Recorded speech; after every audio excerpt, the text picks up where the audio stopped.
There is no sunrise alarm clock, no birds chirping pleasantly outside a window, no cozy duvet that begs you to stay a little longer. There is simply existence reloading.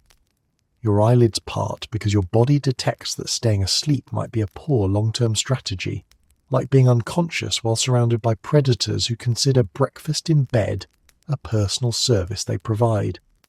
Your first breath of the day is cold enough to make your lungs file a complaint. The air has no intention of warming up. It's 40,000 years ago. Thermostats won't be invented for millennia, and even then, prehistoric, you probably wouldn't get to have one. Now, before we travel back to a single ordinary day 40,000 years ago, take a moment to like and subscribe, and tell me in the comments where you're listening from, and what time of day you're joining this journey into the deep past. Let's begin, shall we? You're lying inside some form of shelter being a generous term. The group has gathered branches, hides, bones, and whatever else wasn't stolen by wind, animals, or your neighbour who keeps borrowing resources like he's running a Paleolithic lending library. The structure blocks some wind, most rain, and almost none of the cold. It smells like smoke, damp hides, and a hint of we haven't invented soap yet, but it's the closest thing to comfort you will ever know. Your first conscious action is to confirm the basics. Limbs attached, no teeth marks, no unsettling silence indicating the group was dragged away by something large and motivated. You don't stretch. Prehistoric stretching is called avoiding muscle cramps, but no one pretends it's for wellness. Your back hurts, your legs hurt, your neck feels like you slept inside a knot. This is normal. Humans have not yet invented pillows, and until they do, your cervical spine is basically a suggestion. The morning, though calling it morning is just for our convenience, not yours, begins with the slow return of bodily awareness. Your first thought isn't what should I wear today? It's, is it safe to move? The answer is always maybe, but that's good enough. Every rustle from the outside world matters. A shifting branch could be the wind, or the early arrival of something that considers you an easy calorie source. Your ears work overtime because your eyes cannot. Darkness still clings to the camp like a stubborn guest. One by one, others stir awake. Nobody says good morning. Social pleasantries won't evolve until humanity has the luxury of not being eaten daily. Instead, people grunt, squint, and assess. Did anyone die overnight? Has the fire survived? Has a predator stalked close to the camp? These questions will be answered in later chapters, but for you, the waking experience is simply silent cooperation. You rise together because safety is a group project. Your body complains about everything. Your joints protest like they've unionized. You're stiff from the cold because prehistoric insulation is basically animal skin but with air holes. Your hair is tangled, your face is filthy, your mouth tastes like you swallowed a campfire, and your breath could knock over a small mammal. Hygiene is not yet a category. Cleanliness happens only when rain forces it. You do not fully stand up. You unfurl gradually, like a creature discovering gravity for the first time and being unimpressed by it. Your knees crackle like dry twigs.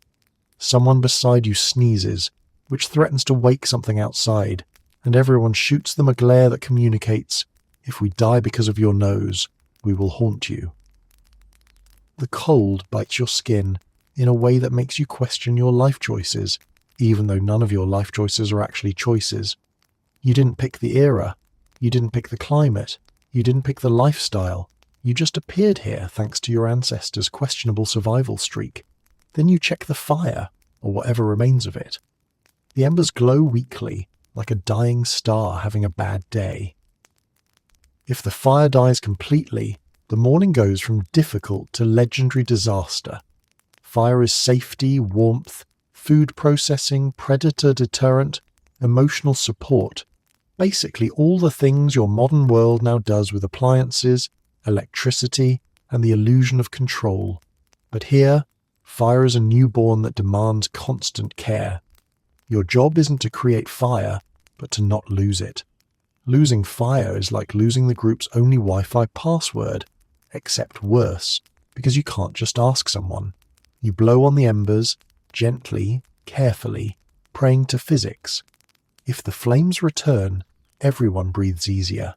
If they don't, well, let's just say today becomes the day you remember for the rest of your short, rugged life. Once the faint glow strengthens and the flames begin to flicker, you can almost call it an achievement. You can almost smile. Almost. But then you remember, waking up only means the dangers are starting over. New predators, new hunger, new cold, new decisions, no coffee. And so the truth settles in, the daily truth of life 40,000 years ago. You woke up, you survived the night, but the night survived too, and everything in it is waiting for another chance. Waking up in the Paleolithic world is only step one. Step two, the more nerve-wracking step, is finding out whether everyone else also managed to remain alive through the hours when humans are at their most useless, asleep. Night is democracy for predators. It levels the playing field by temporarily removing your group's primary survival skills, watching, listening, and panicking efficiently. So the first true action of the day is not eating, stretching, or planning, it's counting. Not counting in the way modern people do with numbers and certainty. Counting 40,000 years ago means visually checking that the same familiar shapes are still breathing, still present, still whole. It's not arithmetic, it's an emotional inventory. You rise, cold, stiff, annoyed at existence, and immediately look around the dim shelter. Everyone else is doing the same thing. Groggy stares sweep across the sleeping area.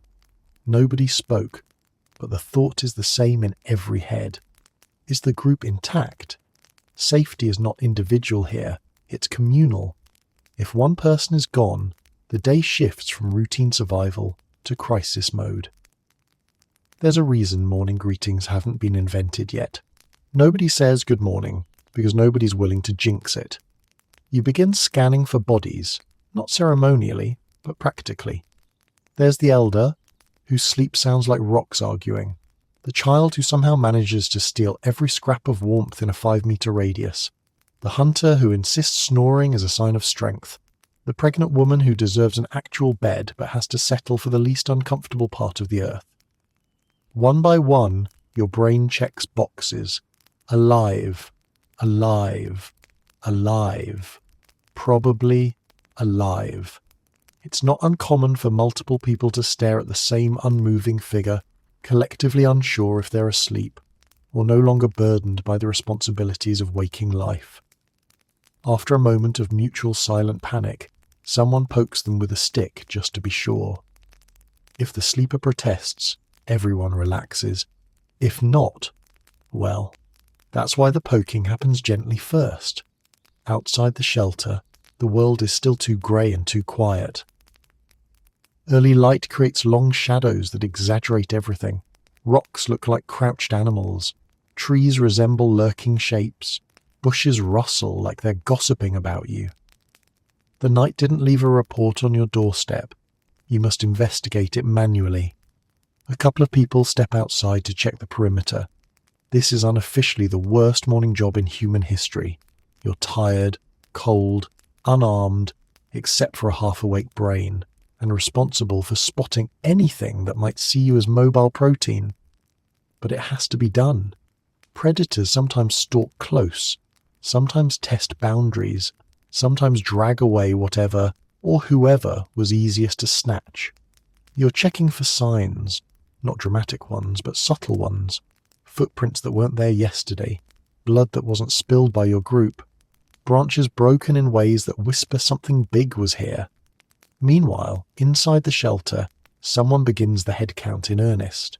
It's not formal. There's no calling names. There usually aren't names at all, just identifiers like Spear Scar, Tall One, River Finder, or the child who doesn't listen. Instead, it's done through recognition. The group's mental image of who should be here versus who is here. People murmur quietly, pointing with their chins. Chin pointing is the universal gesture of prehistoric administration. It's efficient, silent, and rude only if you're pointing at someone you suspect of being dead. If someone appears to be missing, the tension spikes. It could be a simple misunderstanding.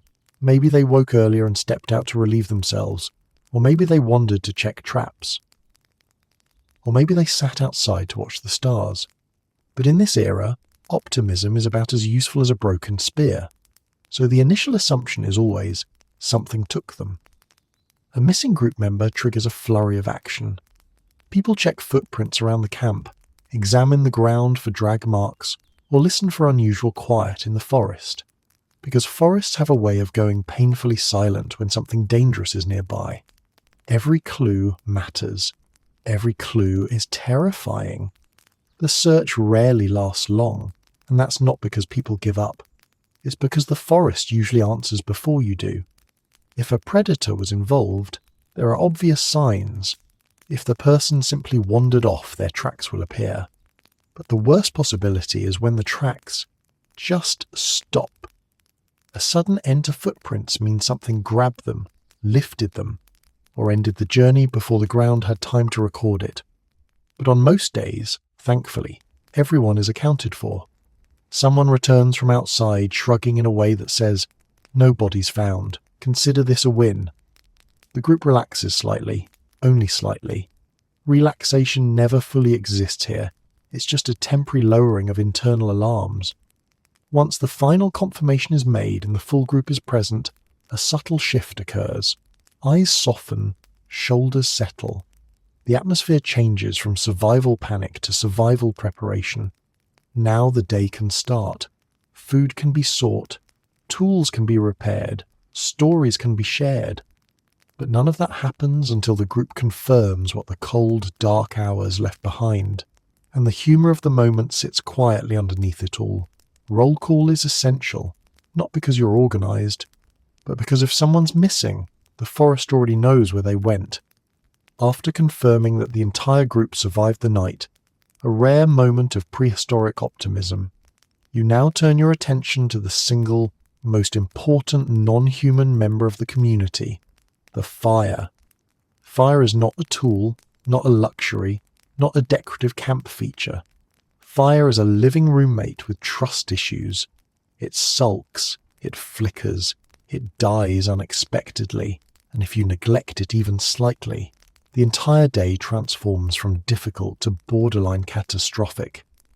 The flames you see in modern fireplaces, bright, confident, enthusiastic, are nothing like the sad, smouldering embers you wake up to 40,000 years ago. Overnight, fire does what humans do under stress. It retreats inward. It becomes a buried glow under ash. A faint breath of heat that could either revive into flames or expire with the dignity of a tired grandmother. Your first look at the fire tells you everything you need to know about how the rest of the day is going to feel.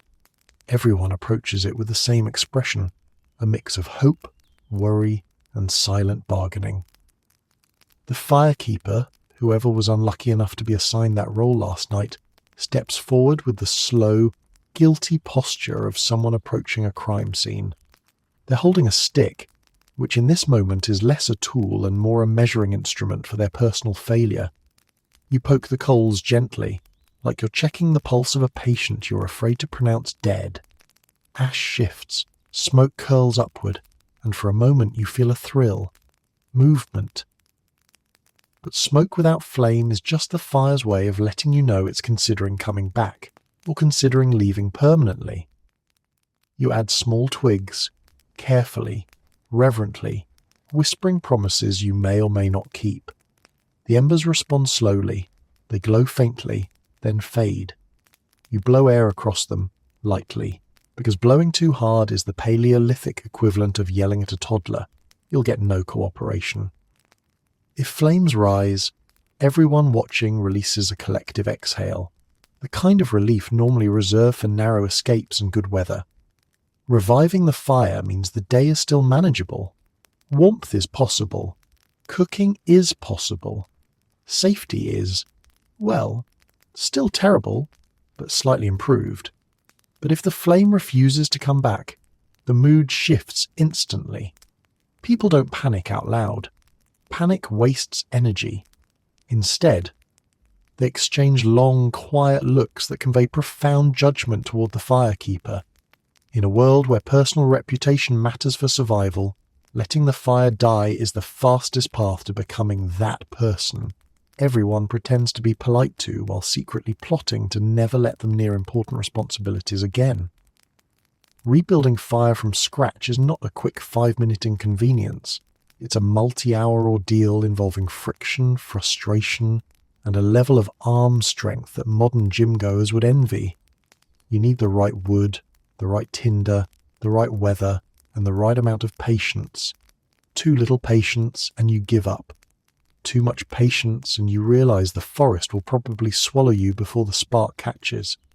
This is why early humans treat fire like royalty. Nobody wastes it. Nobody ignores it. Nobody goes to sleep without checking that enough fuel surrounds it to keep it breathing until dawn. The fire is arranged like a precious symbol, surrounded by stones, protected from wind, monitored like the group's one fragile miracle. There's an emotional bond with fire, a strange one, but real. Humans have known fire for hundreds of thousands of years by this point. They know its moods, they know its needs, they know its consequences. Fire is warmth, but it is also warning. It keeps predators at bay, but only when strong. A weak fire is an invitation to everything with teeth. People gather fuel every day, not casually but obsessively. Bark, dry grass, branches, fallen logs. Anything that burns becomes part of a growing stash. This stash is treated with almost spiritual seriousness because it ensures the fire's longevity. You don't joke about the fuel pile. You definitely don't mess with the firewood someone else collected unless you enjoy being glared at by tired hunters. Once the flames revive and stand tall again, everyone feels the psychological shift. Fire is more than heat. It's the center of the group's emotional stability. Its light gives shape to the world. Its warmth gives comfort against the morning cold. Its crackle provides sound in a world where silence often means danger, and its smoke carries a scent that signals survival in progress. With a living fire, tasks begin. Meat from previous days can be warmed, hides softened, tools hardened, water purified, and spirits lifted. Without fire, all those things become battles. No one says this out loud, but everyone thinks it. Thank the ancestors, we still have fire. The firekeeper, now relieved of the terrible possibility of public blame, pretends they knew the embers would revive. They poke the flames with authority, trying to look as though they spent the entire night fiercely protecting them, even though they definitely fell asleep within 20 minutes. And yet, despite the relief, the truth hangs in the air. If the fire had died, your name would be remembered by future generations, for about a day, until the group froze or starved. Your stomach wakes up faster than your brain, and unlike you, it has strong opinions. It doesn't wait for sunlight or ceremony.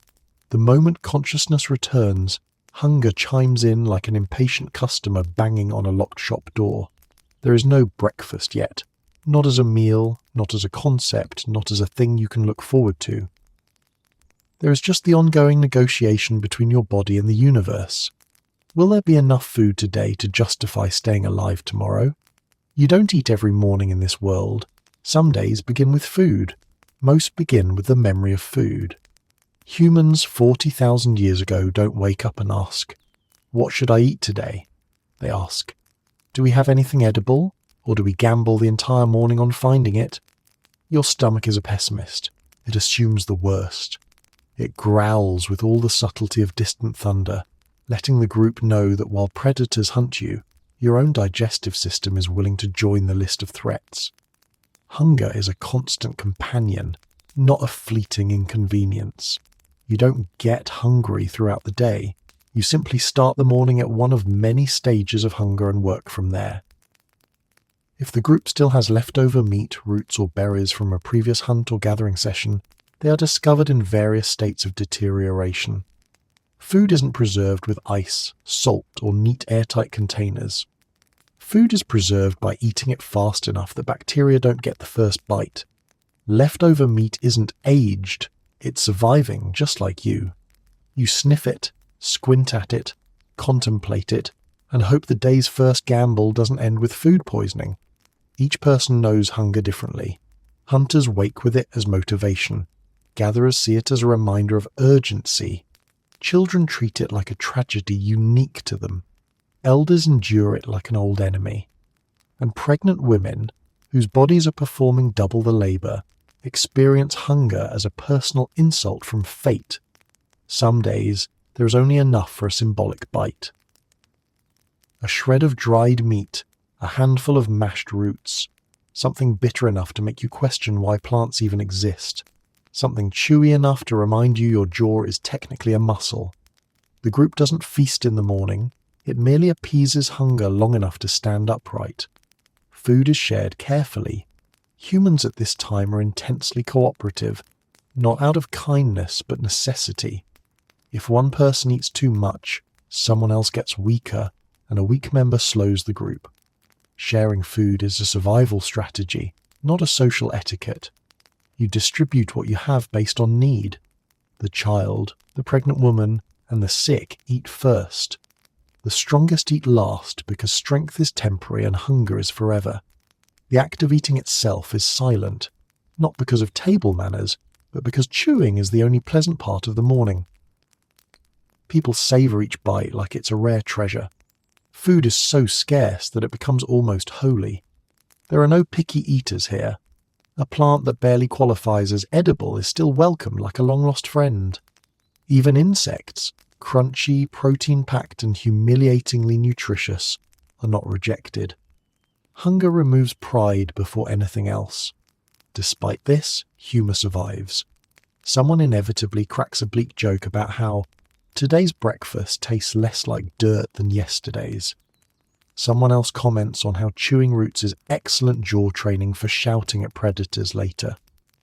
In the Paleolithic era, laughter is another survival tool, a way to soften the edges of reality, a way to remind each other that life, while brutal, hasn't beaten you yet. Food is precious enough that every bite is observed. When a child drops a piece of meat, 3 adults dive to retrieve it with the urgency of someone saving a priceless artifact. When a hunter gets a larger portion, nobody complains. They simply look at him with the kind of silent encouragement that says, if you don't bring something back today, may the ancestors forgive you. If there is no food at all, the morning changes instantly. Hunger becomes the day's first taskmaster. Movements become slower, more deliberate. Planning becomes urgent. Fear increases because hungry humans are desperate humans. Motivation doesn't come from some noble instinct. It comes from the cold certainty that survival demands action. And so, whether you've eaten lightly, reluctantly, or not at all, the first hunger of the day shapes everything that follows. It determines who goes out to hunt, who goes out to gather, who stays behind, and who silently hopes the world will be merciful for once. Your stomach doesn't care about long-term plans. It cares about the next few hours, and it speaks in a language everyone understands, a dull, deep ache that pulses with every breath. No matter how strong, how skilled, or how clever a person is, hunger eventually wins the conversation. So what do humans do with that feeling? They don't ignore it. They don't indulge it. They negotiate with it. Because food doesn't energize you. It simply convinces your body to give you a little more time. Once hunger has delivered its morning ultimatums, the group must decide what happens next. This isn't a casual, what's everyone up to today conversation. This is high-stakes scheduling, prehistoric project management, where the tasks are deadly, the environment is indifferent, and the consequences of doing the wrong thing are felt immediately and loudly by everyone's stomachs. Humans 40,000 years ago operate on cooperation, not hierarchy. Leadership exists, but not in the modern, one boss tells everyone else what to do sense. Instead, decisions form through clusters of murmured conversations, shared glances, and the quiet weighing of risks. You don't volunteer casually. You volunteer because you must or because you're uniquely suited for a job. Sometimes you're chosen because your back looks strong. Sometimes you're chosen because your back looks weak enough that keeping you behind would reduce everyone's odds. The first question is always, who can hunt today? Hunting is glamorous only in modern documentaries. Here, it's terrifying manual labor performed with a constant possibility of terminal disappointment. Hunters must be physically able, mentally focused, and not currently recovering from a near-fatal encounter with something that had too many teeth. Anyone limping, wheezing, concussed, injured, or simply exhausted from yesterday's chase is politely excluded. The group doesn't shame weakness. It can't afford to. A half-functioning hunter is a liability. Worse, an injured hunter slows everyone else down. Pregnant women aren't even part of the conversation. Not because they are sidelined, but because their role is already critical. Survival of the future. They conserve energy, stay near camp, monitor children, and maintain watch.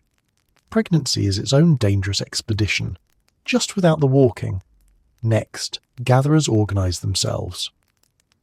Gathering may sound unimpressive compared to hunting, but it is actually the backbone of the group's caloric budget.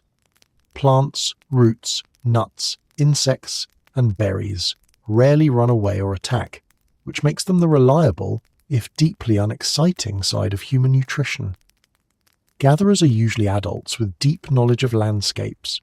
They know which plants cure illness, which cause hallucinations, which cause death, and which cause disappointing meals. They also know where to find water sources, safe paths, and seasonal foods. Children sometimes accompany gatherers, but only those old enough not to wander into danger and young enough not to slow the hunters. A child's job here isn't to be entertained. It's to absorb knowledge like a sponge while simultaneously not removing themselves from the gene pool through poor decision-making. Then there are the elders, too old to hunt efficiently but possessing a lifetime of experience. They stay behind to protect the camp physically and spiritually. They sharpen tools, prepare hides, teach younger members, and keep the fire alive when everyone else is gone. They also hold the oral memory of the landscape, where the dangerous cliffs are, which valleys flood, which rivers change paths, where predators nest. Losing elders means losing a library. There is also the unspoken category nobody admits aloud. The people who shouldn't leave camp because they would definitely die. Maybe they're accident-prone. Maybe they lack stamina. Maybe yesterday they attempted to pet something with horns. These people contribute in other ways, crafting tools, weaving fibers, repairing equipment, but the forest has made it very clear that it prefers them as snacks, not explorers. Once the potential hunters and gatherers are identified, the group evaluates the environment. Weather matters.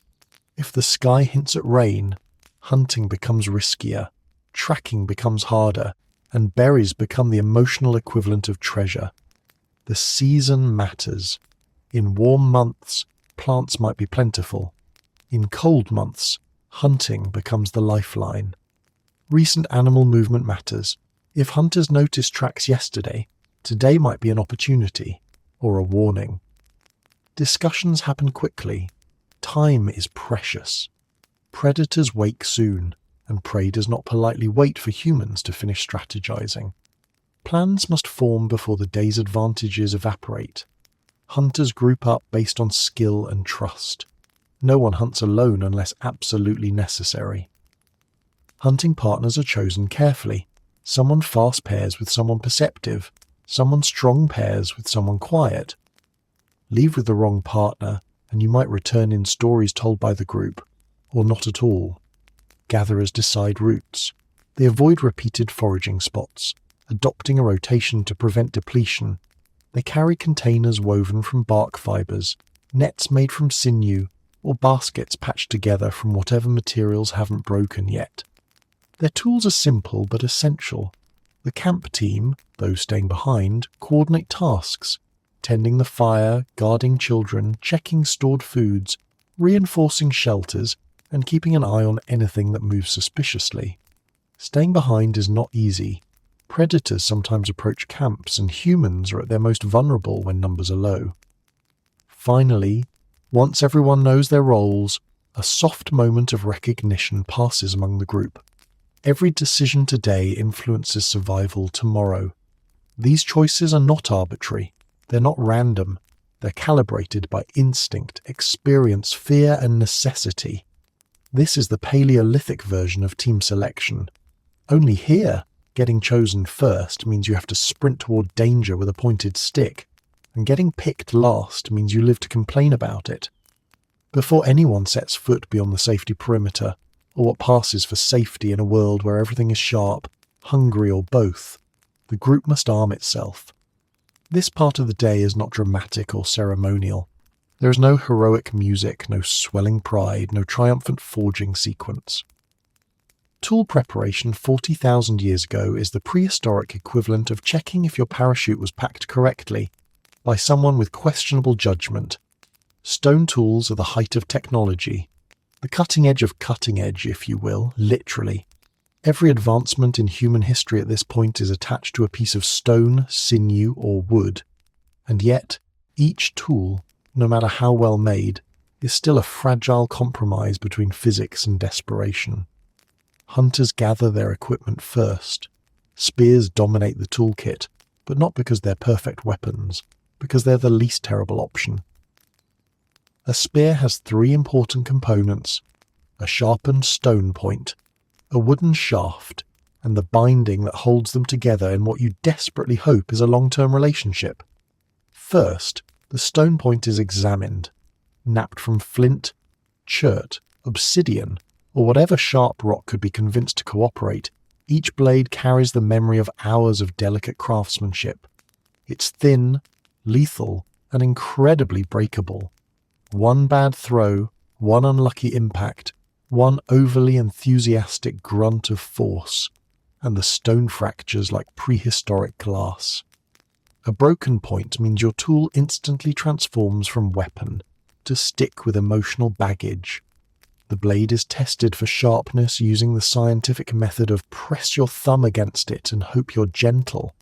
If it cuts you, good news, the blade works. If it doesn't cut you, also good news, you still have a thumb. Then comes the second test, scraping it lightly against hide or wood to ensure it hasn't dulled overnight. In a world without metal, dullness is betrayal. Next comes the binding. This is usually rawhide or sinew, soaked and wrapped tightly to secure the stone to the shaft. Once dry, these bindings shrink and harden, becoming tougher than they look. But they are still organic, vulnerable to humidity, temperature changes, rain, accidental stepping, and the universe's general preference for chaos. So every morning, hunters kneel and tug at these bindings like they're testing the loyalty of a suspicious spouse. If the lashings feel loose, they must be rewrapped, a tedious task that involves softening the sinew, retying it, and waiting for it to dry just enough to hold. Nobody complains. Complaining before a hunt is essentially announcing that you want the forest to prove a point. Then the shaft itself is inspected. Wood is chosen not for beauty but for straightness and resilience. Even so, shafts warp overnight, bend subtly in humidity, or crack under pressure. A hunter rolls the spear along the ground, checking for wobble. If it wobbles too much, it becomes backup kindling rather than a main weapon. If it wobbles only a little, the hunter squints and says, "It'll do," which is Paleolithic for "this might kill me, but I'm on a schedule." Throwing spears, atlatls, haven't yet become widespread in this time period, so most hunting is done by thrusting from close range. Very close range. Uncomfortably close range. Please don't miss, or you will personally meet your ancestors' range. That's why tool inspection isn't just important, it's existential. Gatherers prepare their tools too. Their equipment may seem modest, but it is just as essential for survival. They carry digging sticks, sturdy branches sharpened at one end for uprooting tubers and prying open soil. They check the tip for splintering, the length for cracks, and the weight for balance. A broken digging stick doesn't just slow progress, it invites wrist injuries, wasted effort, and frustration so potent it could power an entire cave painting. They also carry stone scrapers, small but invaluable tools for peeling bark, processing fibres, or breaking open insect nests. These scrapers dull quickly, so gatherers habitually sharpen them with small hammerstones, sending flakes flying in rhythmic, patient taps. This is their daily meditation, except the goal isn't enlightenment, it's not starving. The camp team prepares tools used for defence. Simple clubs, heavy stones, or hardened wooden poles are arranged near the fire. They may not have the glamour of spears, but they have reliability. Often the only reliable thing in camp aside from fear. These backup tools are checked for rot, cracks, or rabbit teeth marks. If you're relying on a club to protect camp from a predator, you absolutely do not want it to snap mid-swing and transform you into a cautionary tale. Elders examine the finer tools, needles carved from bone, small hide-cutting blades, fibre-twisting equipment. Their tools aren't for combat, they're for civilization. They mend clothing, repair bags, reinforce shelters, and ensure children don't freeze when the wind rises. Their work lacks the drama of hunting but carries the weight of survival. And through all of this, there is the unspoken truth. Every tool is a gamble. The spear you're carrying today has probably killed before, but only with the cooperation of luck. Weapons break, handles split, blades chip, sinew loosens. Even the best crafted tool can betray its owner at the worst possible moment. Every person preparing tools knows this. They brace themselves not with confidence, but with determination. This is the Paleolithic relationship with technology. You trust it because you must. You distrust it because you've met it. And yet, despite the risk, you carry your spear proudly. Because the only thing worse than a spear that might fail you is going out there without one. Leaving camp is not just a physical act. It is a psychological shift. Inside camp, if one can call a circle of branches, hides, and smouldering embers a camp, there is a fragile illusion of safety. The fire pushes back the darkness. Familiar bodies breathe around you. You know where to put your feet, where the ground dips, where the shadows belong. Everything outside this small radius, however, belongs to the world, and the world does not like sharing. The moment you step beyond camp, you cross an invisible border where the rules change and not in your favour. The air feels different, colder, sharper, weighted with scent trails and distant movement. Your senses stretch outward, not because you intend them to, but because your nervous system takes control like an experienced but overachieving supervisor. Your ears widen to every crackle of grass, your eyes scan for shapes that don't belong, and your nose searches the wind for the animal kingdom's equivalent of gossip. In the Paleolithic era, the wilderness is not a backdrop. It is a character, one with a blunt personality and no interest in subtlety. The forest doesn't hide its intentions. It doesn't pretend to be harmless. If the forest could speak, it would say, "Proceed at your own risk, no refunds." Walking in this world requires a slow, deliberate rhythm. People don't march, and they certainly don't stroll. They move with a cautious, almost ritualistic pattern. Step, pause, listen. Step, pause, smell. Step, pause, scan. Every movement contains assessment. Even the simple act of pushing aside a low branch is done quietly, thoughtfully, because sound is currency, and you only have so much to spend. The ground demands constant attention. Twigs snap underfoot with a sound that echoes louder in your mind than in reality. Leaves rustle like whispered warnings. Rocks shift under your weight, threatening to betray your presence. The forest floor is a messy archive of everything that has passed through. Claw marks on bark, old tracks pressed deep into mud, tufts of fur snagged on thorn bushes, scat from animals whose digestive systems could teach you things you never wanted to learn. Humans read this ground the way modern people read breaking news alerts, urgently and with rising anxiety. Smell plays a huge role too.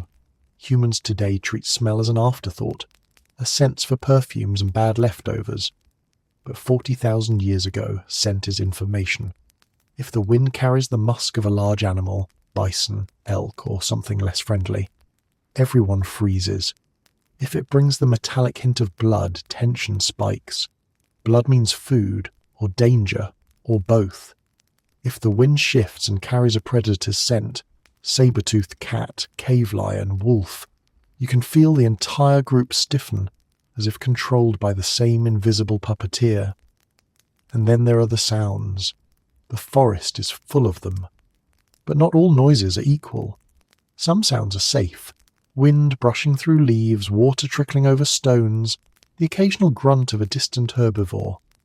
Others are ambiguous, like sudden silences, an ominous quiet often caused by animals pausing to listen for something bigger than themselves. And then there are the unmistakably bad sounds.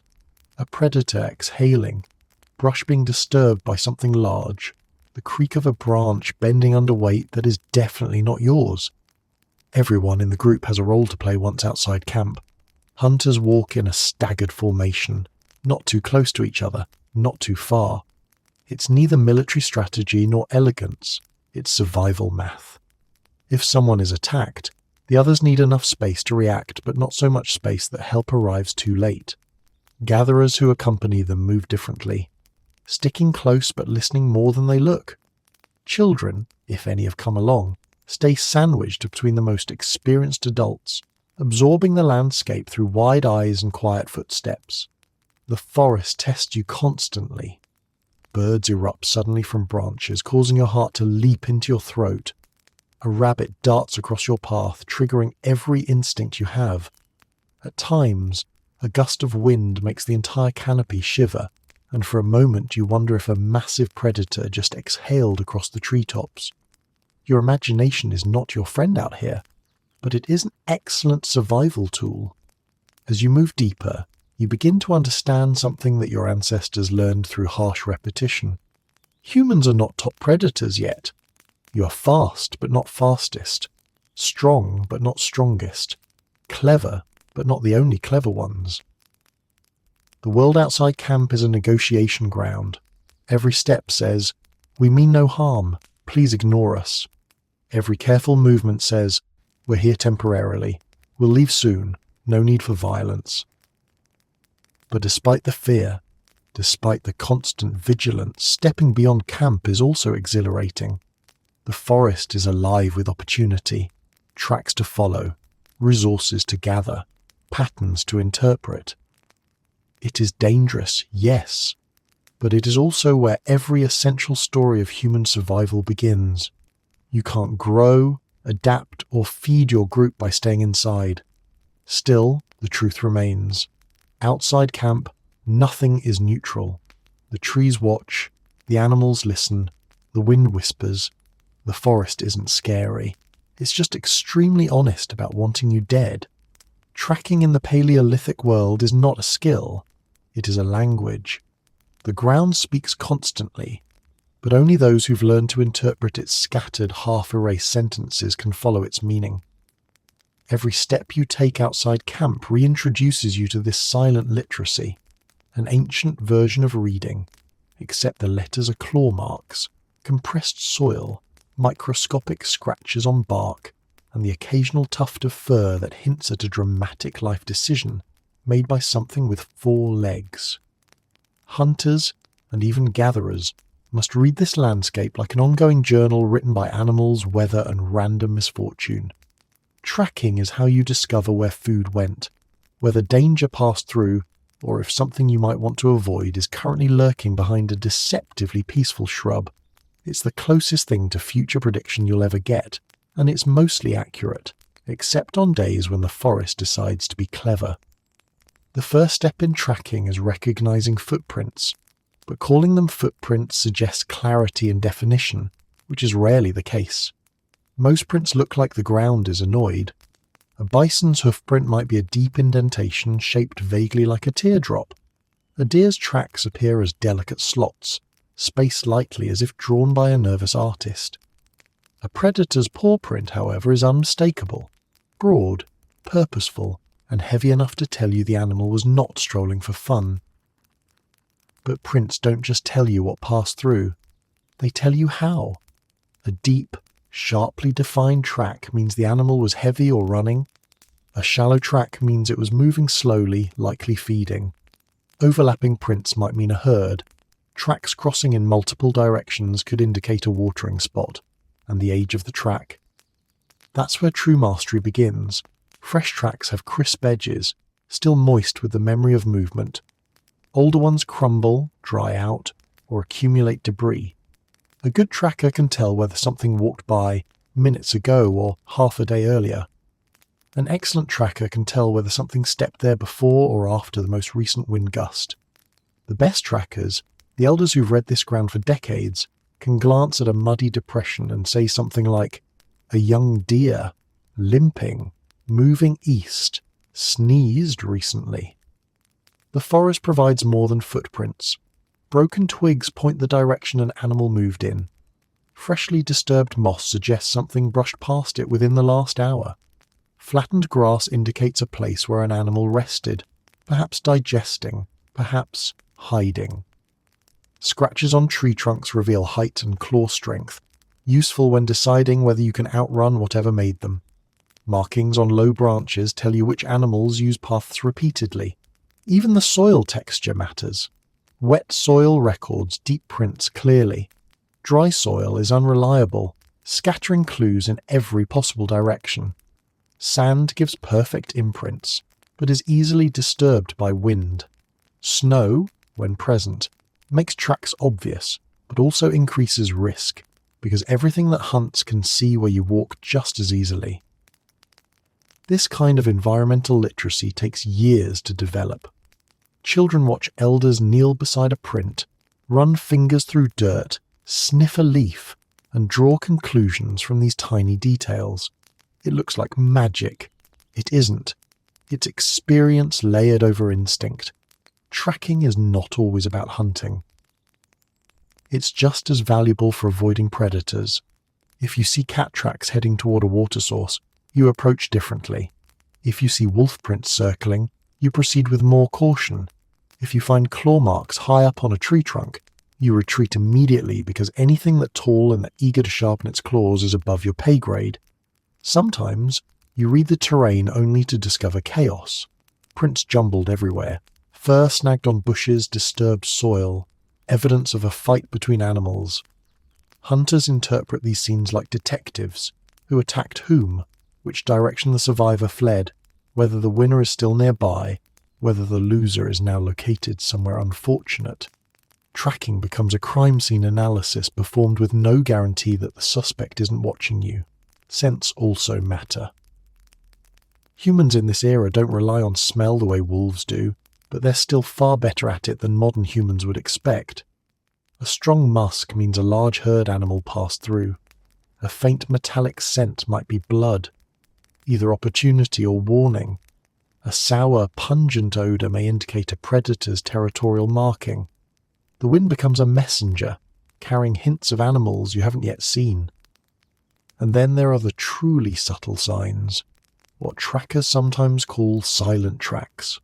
Loose soil pressed slightly downward, a single displaced pebble, barely visible lines where fur brushed against bark. These clues tell you an animal passed through so silently, so lightly, that only someone trained by necessity would notice it. Tracking is a dialogue. You follow, the forest replies. You interpret, the ground corrects you. You approach confidently, and a misleading print humbles you instantly. It is a dynamic relationship, an unending puzzle that demands humility. Sometimes the forest even lets you glimpse a story.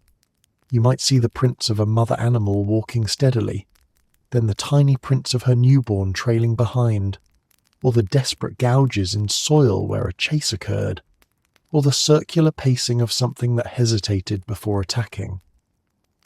The landscape holds memories, and trackers witness them in fragments. But through all this skill, knowledge, and dangerous insight, something else sits quietly beneath the surface, a bit of humour. Humans, even 40,000 years ago, can't resist interpreting things with a touch of sarcasm. Someone points at a print that looks unusually deep and says, Whatever made that was in a hurry. Or overweight. Another kneels beside a disturbed patch of moss and mutters, "Something sneezed here. Recent. Might have been dinner." Because when the world is trying to kill you, sometimes the only thing you can do is laugh at the clues it leaves behind. Modern imagination has a very flattering idea of what prehistoric hunting looks like. People picture dramatic chases across open plains, heroic spear throws, triumphant roars, and silhouettes against sunsets. In reality, hunting 40,000 years ago is about as glamorous as watching paint dry, if the paint could kill you for blinking too loudly. The long wait is the core of hunting. Waiting is not an inconvenience. It is the method. Movement is loud. Breath is loud. Thoughts are loud, at least to a hunter's own mind. Animals don't want to be eaten, and they have spent their entire evolutionary history developing strategies to avoid obliging you, so you wait, and then continue waiting until your muscles feel like they're melting and your knees consider retirement. When the group reaches a promising area, tracks fresh, wind favourable, terrain quiet, everyone melts into the landscape like awkward, heavily breathing shrubs. Hunters press their backs against trees, or crouch behind rocks, or kneel in tall grass. They become part of the scenery, a strategy that works well except for the fact that humans were not designed to stay still for long periods without inventing chairs, which are several tens of thousands of years in the future. Your legs begin to complain immediately. First, they whisper, "Hey, maybe shift your weight a little." You ignore them. Then they politely suggest, "Could we maybe stand differently?" You refuse. Then they scream, "What are you doing to us?" But you can't move. Movement risks detection, and detection ends the hunt before it begins. Human bodies evolved for endurance running, not endurance squatting. The long wait puts every part of your anatomy into open rebellion. Your calves cramp, your thighs tremble, your feet fall asleep so hard you briefly worry they've slipped into a coma. Your lower back develops new innovative forms of pain. If there were a museum of human suffering, this position would be the main exhibit. Silence becomes a physical presence during the long wait. You try not to breathe too loudly. Every exhale feels like a gust of wind. Every swallow echoes in your skull. Even your heartbeat feels showy. You become hyper-aware of the noise your body makes, small cracks, tiny pops, subtle shifts. You suddenly understand why animals can detect the presence of humans long before humans detect animals. The forest around you seems to hold its breath. A distant bird call rises and falls. Leaves tremble slightly in the breeze. The world becomes a soundscape you must interpret second by second. A twig snapping 20 meters away could be a small animal walking carelessly or something enormous stepping lightly. The rustle of leaves might be wind, or something with patience equal to your own, waiting for you to move first. Every sense sharpens. You listen for hoofbeats, sniff for animal musk, feel vibrations through the ground, watch for motion in the corner of your eye. Waiting is not passive, it's a full-body sensory marathon. It's the ancient equivalent of holding your breath during a horror movie, except the horror movie is real, and you are both the audience and the potential plot twist. And hunger intensifies everything. You're not waiting for sport.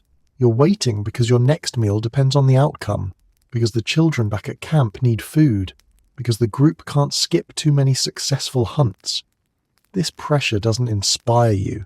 It tightens every muscle, amplifies every heartbeat, makes every passing second feel heavier. You begin bargaining with yourself. Just another minute, then another and another. Eventually, time stops feeling linear and becomes a single long, slow ache. The sun doesn't move. The shadows don't shift. Your sense of time dissolves entirely. Humans didn't invent meditation, but during the long wait, they accidentally practice it. You empty your mind. You tune into the world. You and the forest enter a silent agreement. Both of you will hold still until something breaks the tension. Sometimes, after what feels like an eternity, an animal finally appears. Maybe a deer, stepping cautiously. Maybe a wild horse scanning the trees. Maybe a mammoth, massive and steady, its footsteps vibrating through your bones. You don't move, you barely blink. Every hunter knows that a single careless twitch can erase hours of effort. Sometimes the long wait ends abruptly, not with prey but with danger. A predator might appear, its golden eyes scanning the underbrush. A bear might lumber into view, or the forest might explode with sudden noise, birds scattering, something crashing through brush, and you must freeze even harder, hoping you're not the reason the forest decided to panic. And sometimes nothing happens at all. Hours pass, the world stays empty, the tracks were old, the scent misleading, the terrain too open, the opportunity gone. The long wait ends not in triumph or terror but disappointment. You stand slowly, legs shaking, body protesting, mind weary. You exchange glances with your fellow hunters, silently agreeing that today the forest had no interest in feeding you. But even the failed waits matter. They teach patience. They protect the group from rushing into danger. They keep hunters alert, connected to the landscape, practiced in the art of reading the world. Humans did not dominate the planet because they were strong or fast. They dominated because they could stand still for ridiculous amounts of time without losing their minds.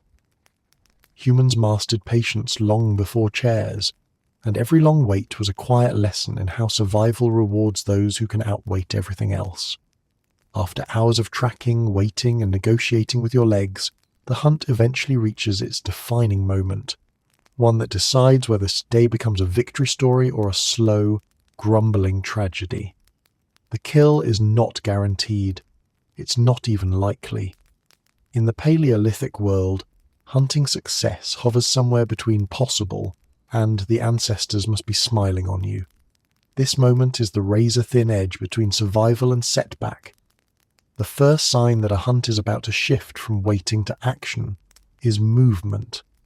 A flicker in the tall grass, a shadow gliding across a clearing, a sudden stillness in the air.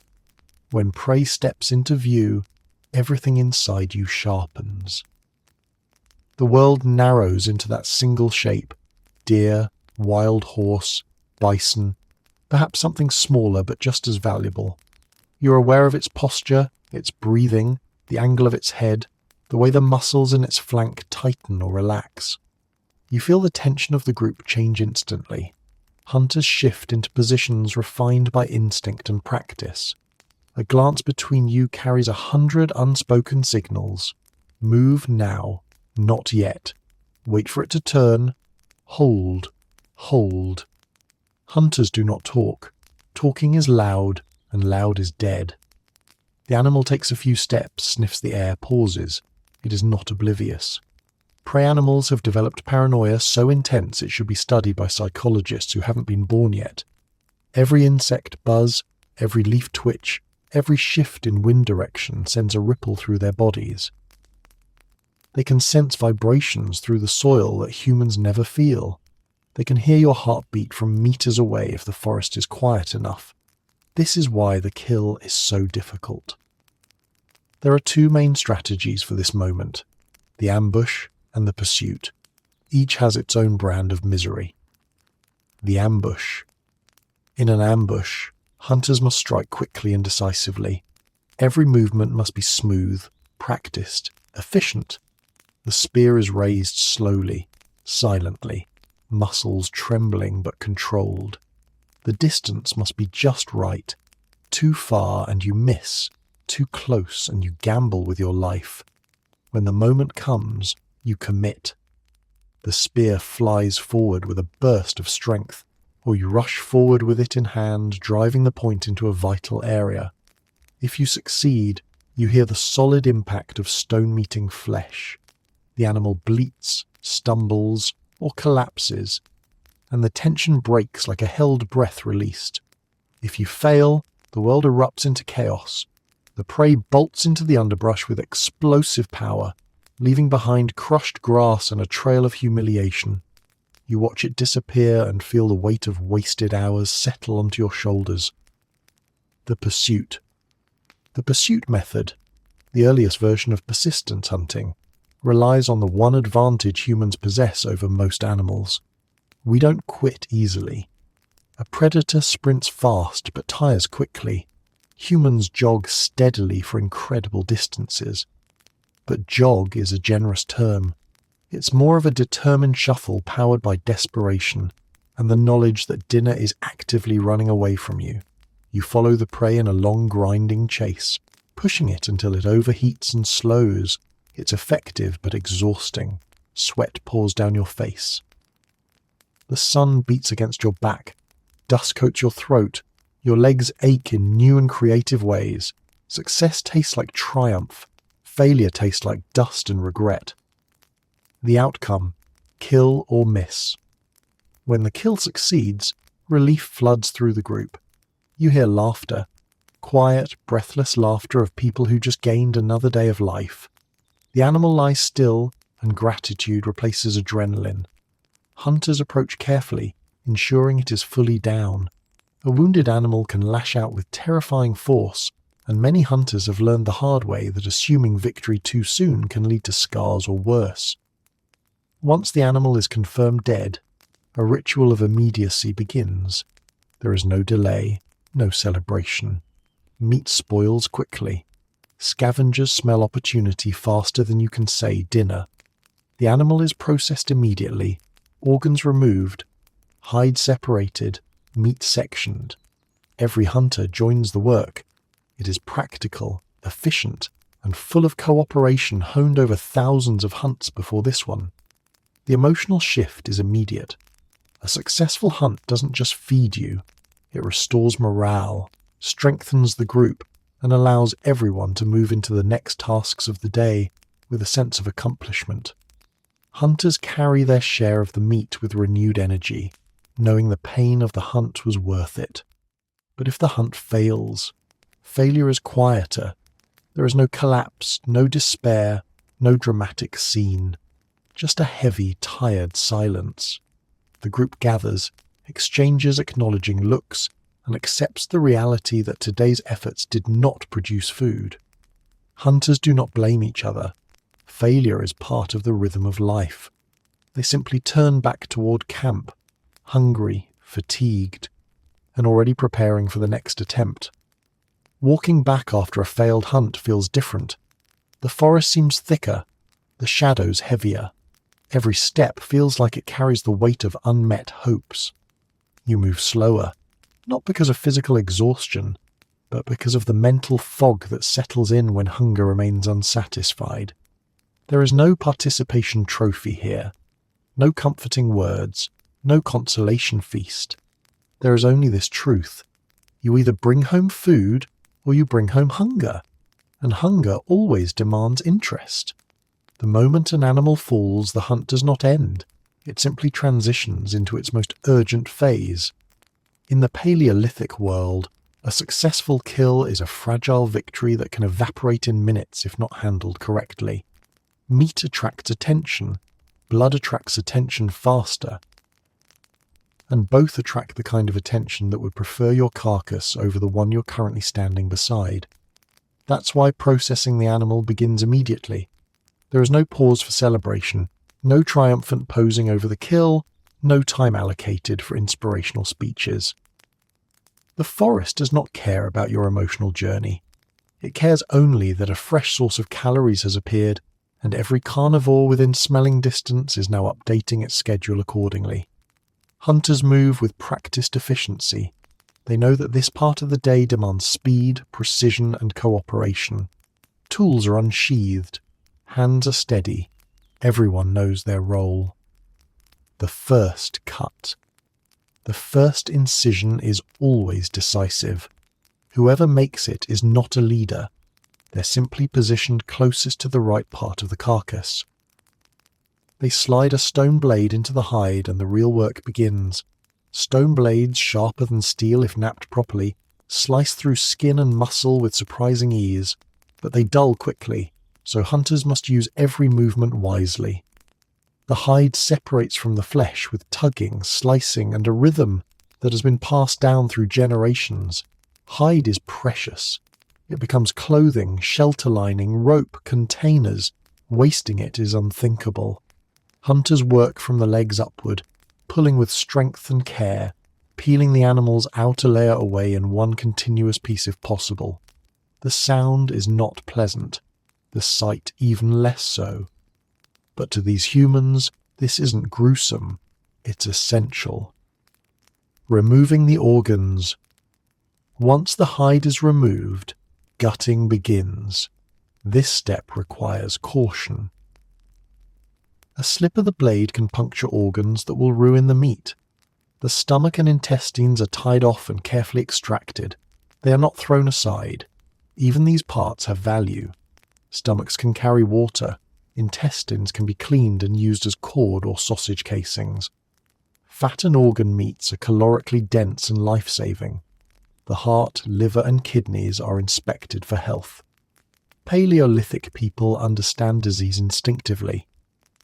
If organs look wrong, discoloured, swollen or unusual, hunters take note. Sometimes they still eat the rest of the meat. Sometimes they walk away, deciding that hunger is better than poison. All of this happens quickly, because while the hunters are dissecting the animal, the forest is doing its own calculations. Birds circling, predators, watching. You don't need to look up to know the scavenging birds have already spotted you.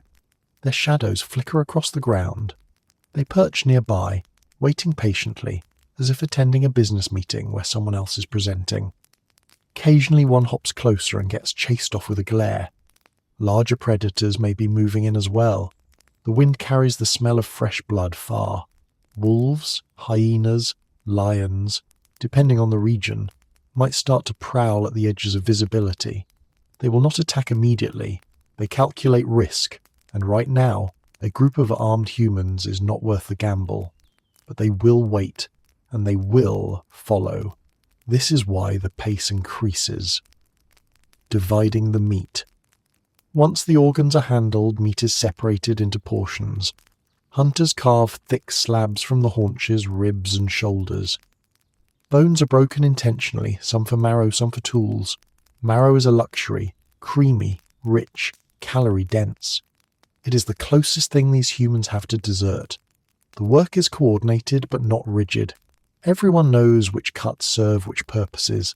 Lean meat cooks faster. Fatty pieces fuel long journeys. Tendons provide strong cordage when dried. Bones become needles, scrapers, fish hooks and spear tips. Nothing is wasted. Waste is a sin, not religiously but biologically. Every part denied to humans becomes an invitation to predators. Hunters place choice pieces into hide bundles and woven carriers. They weigh each portion carefully, not because of fairness, but because of physics. The journey back to camp may be long, and carrying more than you can handle is an excellent way to collapse from exhaustion halfway home. Smoke, steam, and heat rising. During cold seasons, steam rises from the carcass in thick clouds, adding urgency. The rising plume is a signal flare announcing fresh prey. During warm seasons, flies appear instantly, their buzzing a relentless reminder that food does not stay clean on its own. Blood pools on the ground, soaking into soil. Hunters kick dirt over it to reduce scent, but they know it won't hide anything from a determined predator. A wordless meeting. Despite the urgency, this process has a strange calmness. Everyone knows exactly what to do. They've done it countless times. Knife strokes are consistent, movements smooth. The only sounds are slicing, cracking, occasional instructions, and low conversation. This is, ironically, the most organised the group will be all day. No one argues, no one hesitates. There is a sense of focus that would impress any modern meeting room. Except here, the stakes are higher than deadlines or office politics. Efficiency is survival. Finishing up, when the last useful parts are packed, the group scans the site one final time. Not for leftovers, but for danger. They lift their bundles, adjust straps made from hide, and prepare to move. The kill site is abandoned quickly. Scavengers rush in almost immediately. Wolves, jackals, vultures, anything bold enough to claim the remains. The humans don't mind. They've taken what they need. They walk away with blood on their arms, sore muscles, and the knowledge that today will not end in hunger. But if this was the most productive meeting of the day, it came with one rule. Work fast, or the audience starts participating. The moment the carcass is stripped, divided, wrapped, and tied off, a new challenge begins. One far less glamorous than the hunt itself, yet absolutely unavoidable. You have food. Wonderful. Now you must carry it home across terrain that has no interest in making this easy for you. The forest does not provide courtesy paths. The hills don't flatten out to accommodate your triumph. The ground does not become softer under your feet just because you succeeded today. If anything, everything becomes heavier, physically and emotionally, as the group begins its long trek back. In the Paleolithic world, meat is wealth, security, and survival. And unfortunately, it is also unbelievably heavy. A fully grown deer or antelope weighs far more than any one person could reasonably carry. So the load is divided across several hunters, each taking a share that corresponds to both their ability and the group's unspoken system of fairness. The strongest carry the largest portions, the fastest carry lighter bundles so they can scout ahead, and the rest distribute weight in a way that ensures nobody collapses 15 minutes into the journey. Everyone carries something, not because of pride, though that certainly exists, but because the group cannot afford to have freeloaders. If you don't carry a share today, you must make up for it in some other way, repairing tools, tending the fire, guarding camp, or providing skills that justify your lighter load. Nobody says this aloud. They don't need to. Social cohesion is woven into everyday life as tightly as sinew around a spear shaft. The meat is wrapped in the hide or secured with straps made from rawhide and plant fibers. These bundles are awkward, slippery, and shaped in ways your back would prefer not to experience. There are no ergonomic designs here.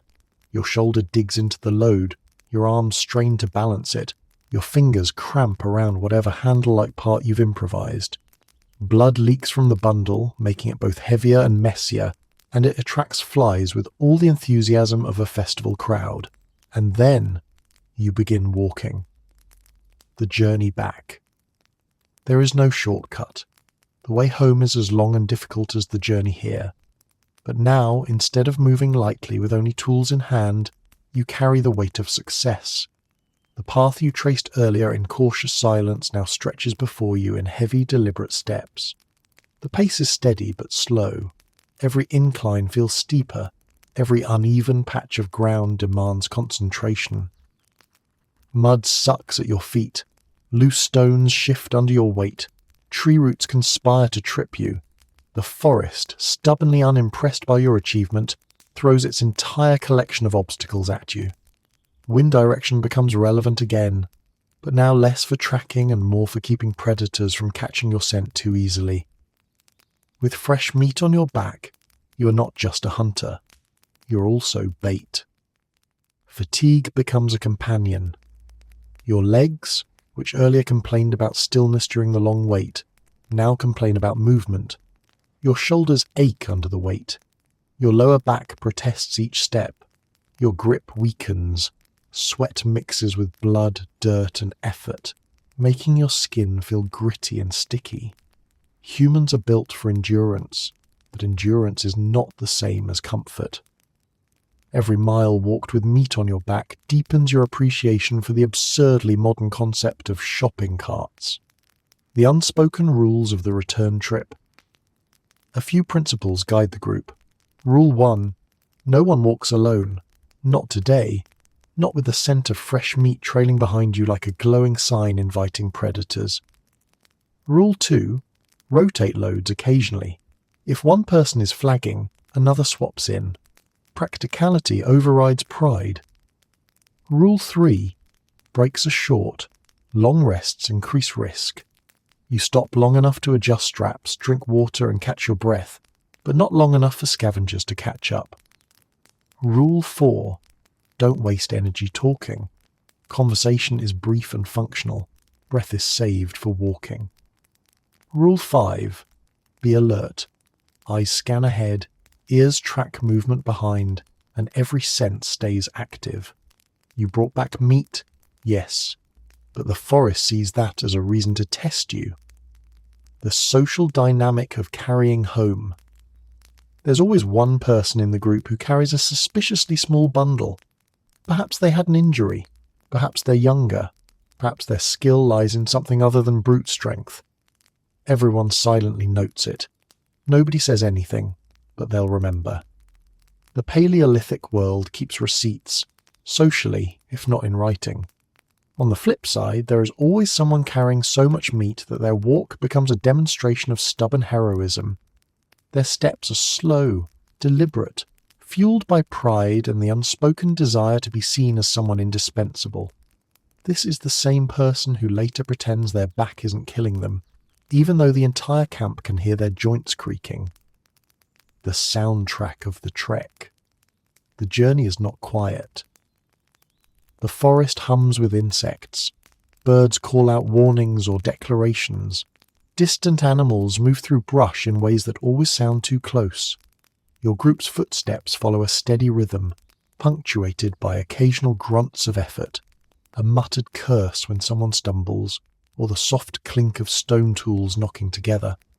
Sometimes the hunters whisper small observations. Track marks, fresh, we move faster. Wind changed, smell travels east. Eyes up, something's trailing us.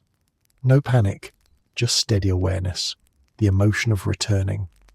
Despite the heaviness, the aches, the danger, and the exhausting pace, there is a subtle joy in carrying home food.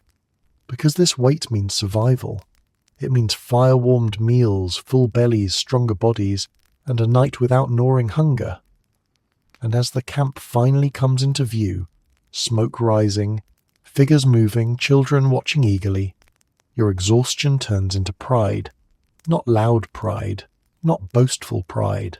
A quiet, deeply human sense of accomplishment. You've endured, you've delivered, you've ensured another day. But just before the relief fully settles in, a final truth cuts through your thoughts. Congratulations, you hunted successfully. Now you get to walk for hours. While hunters are out risking life and limb in loud, dramatic fashion, another group performs the quieter, steadier labour that actually feeds the camp most days. Gathering. It doesn't draw applause. It doesn't come with thrilling stories. But it does come with knowledge deeper than any map, intuition older than language, and the ever-present risk of picking the wrong plant and discovering firsthand why trial and error is a terrible research method. Gathering, despite its gentle reputation, is a science, foraged by people without tools of modern botany, but equipped with a lifetime of observation. They know the landscape intimately. They track seasonal cycles, memorize plant shapes, scents, colours, growth patterns, and textures. They know which roots hide beneath which soils, which berries cluster on which shrubs, which flowers signal the presence of edible seeds, and which mushrooms should never, under any circumstances, be trusted. A different kind of expedition. Gatherers move differently than hunters. Their steps are quieter, their posture lower, their eyes constantly scanning the ground instead of the horizon. While hunters track movement, gatherers track stillness, patches of soil that bulge slightly, leaves that wilt in particular ways. The faint yellowing that indicates a root has grown large enough to harvest. Their hands are their primary tools. They prod the soil with digging sticks, hardwood shafts sharpened through use and skill. They loosen dirt, lift roots, expose tubers, and gently pluck berries to avoid damaging the plant for future seasons. Some plants regenerate slowly, some never recover if ripped carelessly. To gather is to think long-term, sustainability before the word ever existed. Plants, the good, the bad, and the suspicious. The plant world of 40,000 years ago is not a friendly supermarket. It is a bewildering assortment of edible, medicinal, toxic, and prankster species, often indistinguishable to the untrained eye. Gatherers learn through accumulated knowledge rather than experimentation. Experimentation kills people. Knowledge saves them. They know sweet roots that provide energy for long days, starchy tubers that fill empty stomachs, leafy greens that supply nutrients missing from meat, berries that vary from delicious to you'll see ancestors by sunset, herbs that soothe pain, reduce fever, or treat infections, barks and resins that serve as antiseptics or poultices. Mushrooms sit in their own category. Edible ones are excellent, poisonous ones are deadly, and confusing ones ruin your week. Gatherers treat mushrooms with a caution rivaling that of hunters approaching a fresh set of claw marks. And despite all this knowledge, nature still throws curveballs. A plant that's edible in one season may become toxic in another. A berry that grows safely on one hill might grow near poisonous neighbours on another, causing dangerous cross-contamination.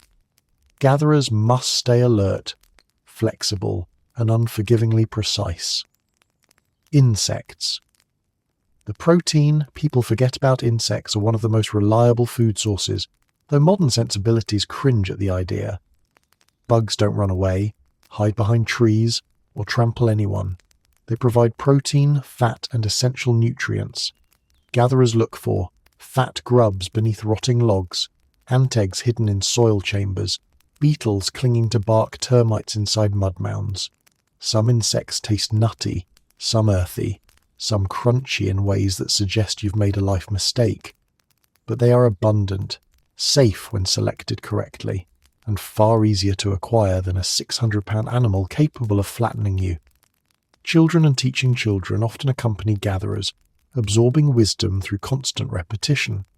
They learn to recognize dangerous plants before they can pronounce words properly. They learn the sense of safety and the sense of caution. They learn which berries stain fingers, which roots leave a bitter residue on the tongue, which leaves can soothe insect bites, and which ones will give you regrets you'll remember for the rest of your short life. Teaching is all demonstration. A child's misstep could be fatal, so elders guide their hands, point with chins, tap the ground lightly, and mutter quiet reminders. Lessons here are never theoretical. They're as real as hunger or pain. Danger in silence. Gathering may seem peaceful compared to hunting, but it is not safe. Predators move silently. Snakes curl beneath leaves. Wasps build nests in hollow logs. A startled animal defending its territory can be just as deadly as one being pursued by hungry hunters. Gatherers protect themselves with awareness rather than weapons. They listen for shifts in wind. They watch for disturbed vegetation. They study the behavior of birds, nature's alarm system. When birds suddenly fall silent, it means something big is nearby. When they suddenly burst into flight, it means something bigger is moving quickly. Gatherers do not freeze when danger arises. They withdraw slowly, gathering children, bundling tools, and retreating towards safer terrain. Their weapon is foresight. Carrying the harvest baskets and hide bags fill gradually. Not all areas yield evenly. Some days, a single hillside produces abundant roots. Other days, the land seems barren. Gatherers rotate locations to prevent stripping one area bare. Sustainability is not a philosophy. They simply know the land punishes greed. On the return journey, gatherers remain cautious. Their loads are lighter than hunters, but their eyes scan constantly. A bush shaking could be prey, or predator, or wind, but you never assume wind. Quiet, heroism.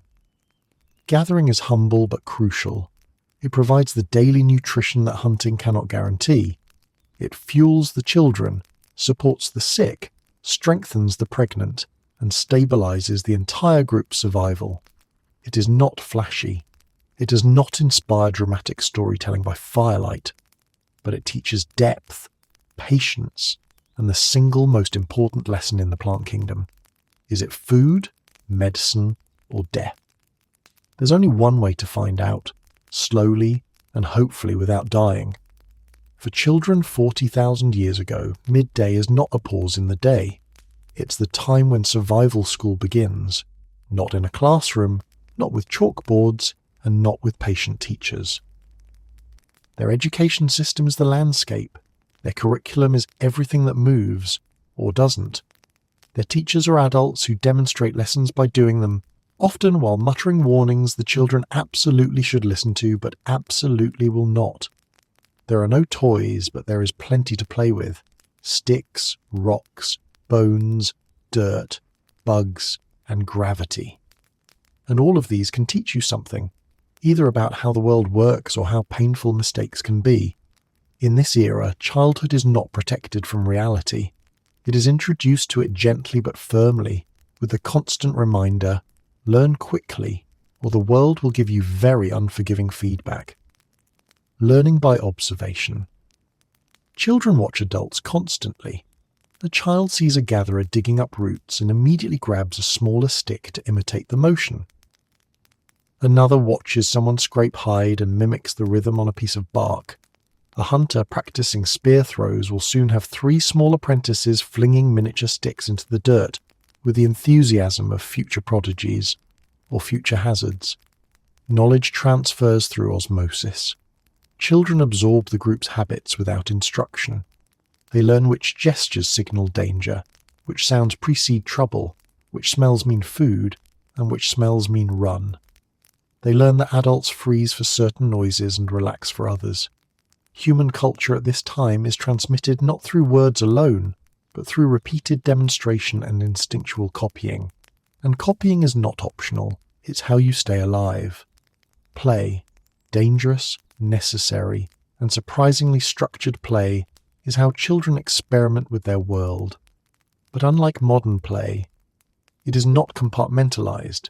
It is not fun first, learning later. It is fun because it prepares them for later. When children chase each other around camp, they are training the legs they'll need in adulthood. When they throw stones at imaginary animals, they're calibrating hand-eye coordination essential for hunting. When they build shapes out of twigs and mud, they are practicing construction logic needed for shelter making. Even roughhousing has purpose.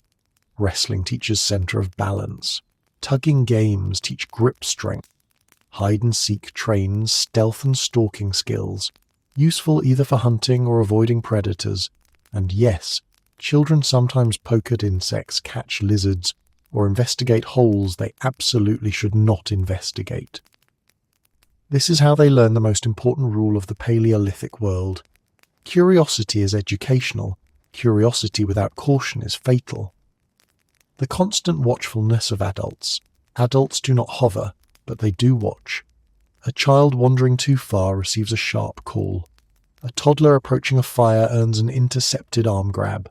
A young child playing near tall grass gets redirected before something inside the grass decides to teach a fatal biology lesson. Adults in the camp are multitaskers, repairing tools while scanning the perimeter, weaving fibers while tracking children with peripheral vision, cleaning hides while listening for a sudden silence. The universal sign that children are either doing something dangerous or preparing to do something dangerous. There is no such thing as letting kids tire themselves out. In this world, a tired child is a slow child, and a slow child is an easy target. Children aren't allowed to exhaust themselves to the point of vulnerability. They're encouraged to move, explore, imitate, and learn, but always within sight, always within reach. Miniature responsibilities. Midday is also the time when children take on small tasks. Not busy work. Genuinely helpful contributions scale to their abilities. A child might fetch stones for tool making, gather dry grass for the fire, collect fallen sticks, watch over an infant sibling, warn the camp if animals approach, carry tiny bundles that symbolize their emerging role in the group. These tasks matter. They give children a sense of identity. They establish their place within the fragile social structure. And they teach responsibility not as a lesson, but as a necessity. Children learn early. If you don't help, the group suffers. And if the group suffers, you do too. Social development, bonds built through survival. Children form their own micro-community within the group. They share food, skills, and secrets. The older children guide the younger ones, sometimes wisely, sometimes recklessly. Friendships form around common tasks. Two kids who both learned how to spot edible berries become partners in curiosity. Another pair obsessed with throwing stick spears become an early training squad. These bonds matter. They'll hunt together, gather together, and defend each other as adults.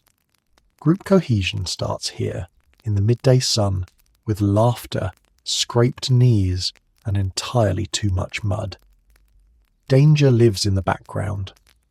Despite the playfulness, danger is never absent. The forest is close. The fire is hot. Tools are sharp. Animals wander. Even harmless-looking plants can cause illness. Children learn this reality through stories, warnings, and occasionally small controlled mistakes. A bee sting teaches caution around hives. A sharp stone reminds them to handle tools carefully. A scare from a rustling bush teaches respect for the unknown. And occasionally, the world delivers a harsher lesson. A child wandering too far may face something the adults must intervene against.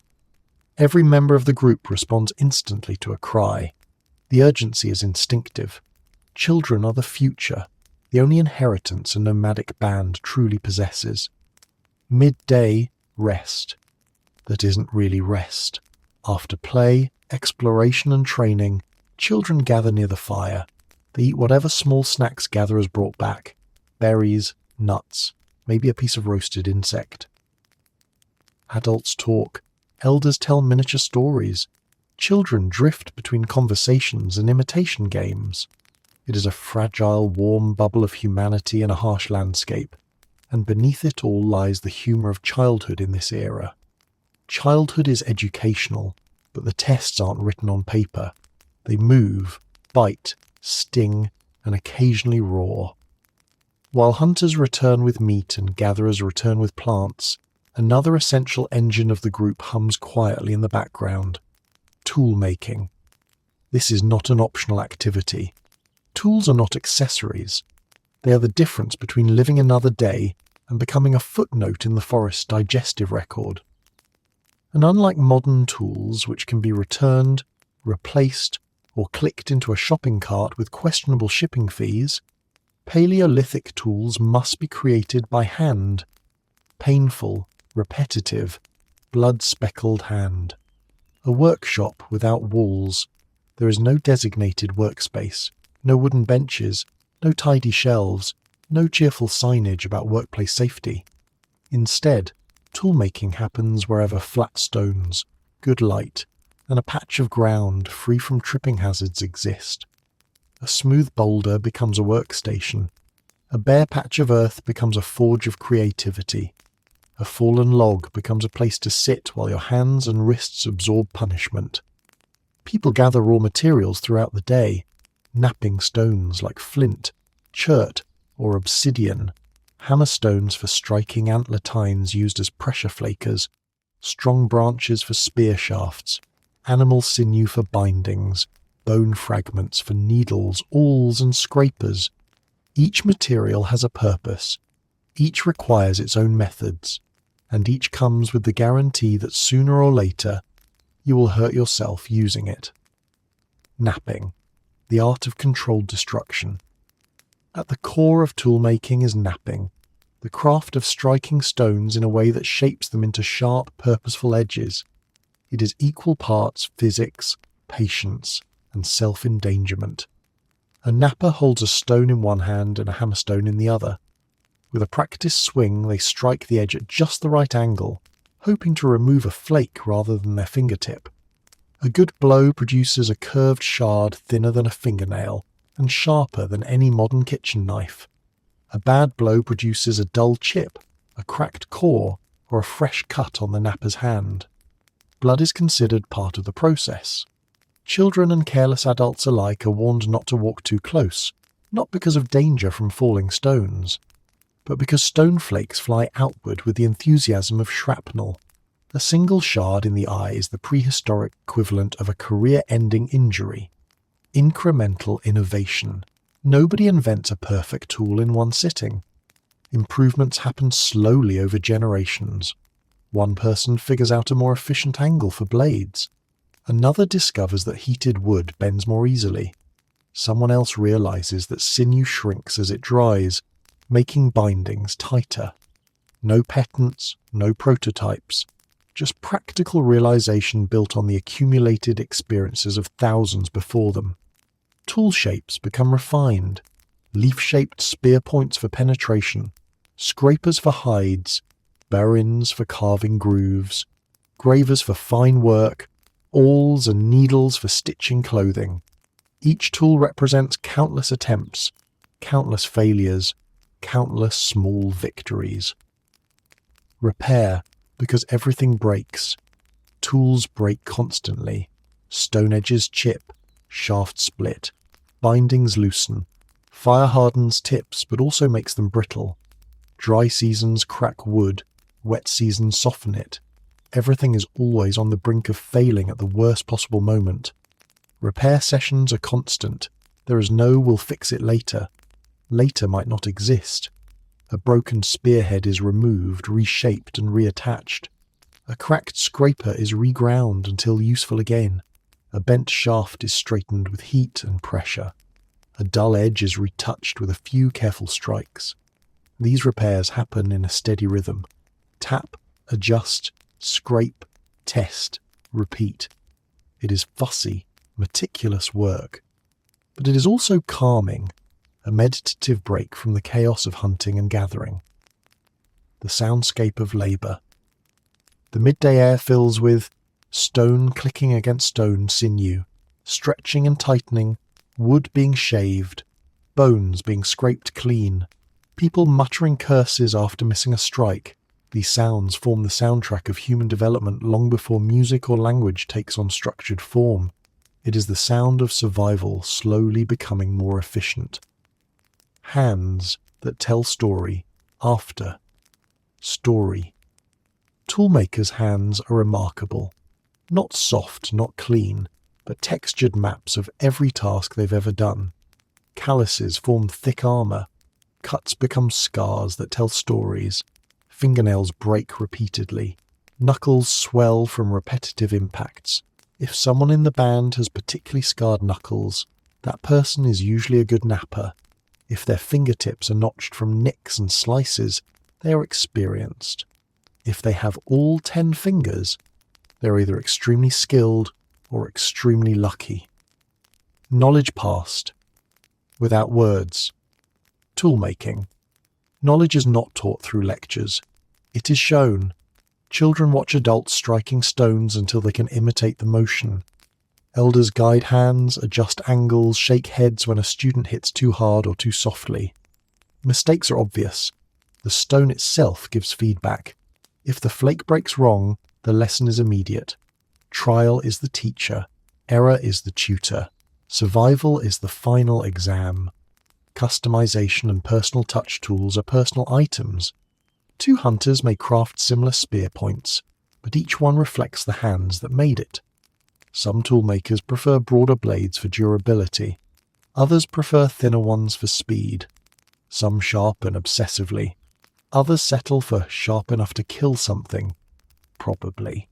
Each tool carries the maker's identity. When someone sees a spear left leaning against a rock, they know whose it is. They can spot the symmetry, the binding technique, the particular stone chosen. Tools are the closest thing to signatures humans have at this time. A workshop without safety regulations. If a time traveller brought a clipboard-wielding safety inspector into this scene, they would faint instantly. Sharp stones everywhere. Children playing dangerously close. People striking rocks without eye protection. Splinters flying. No gloves. No training pamphlets. No fluorescent vests. No disclaimers. And yet, amidst all the hazards, something extraordinary is happening. Humans are shaping the world. They are designing, adjusting, improving, and creating. They're using their hands to solve problems future generations will never understand. Because without tools, humans are just clever animals. With tools, humans become something else entirely. And yes, hands will bleed. Because OSHA has not yet been invented. Midday rest in the Paleolithic world is not the peaceful, restorative pause modern people imagine. There are no hammocks swaying under trees, no blankets, no naps where you drift off to birdsong. Rest here is not leisure, it is a concession, a temporary surrender to biology. You sit, lie down, or lean on something only because your legs have staged a protest, your lungs are conducting a mutiny, and your spine has issued a polite threat about structural integrity. To call it relaxation would be to misunderstand everything about the landscape. The world is not suddenly safer at noon. Predators don't hold office hours. The weather doesn't stop being inconvenient. Hunger doesn't pause, but humans must pause, or they will collapse. So midday rest becomes a fragile balancing act between recovering energy and maintaining enough awareness to avoid becoming part of someone else's food chain. Finding a spot. The first challenge.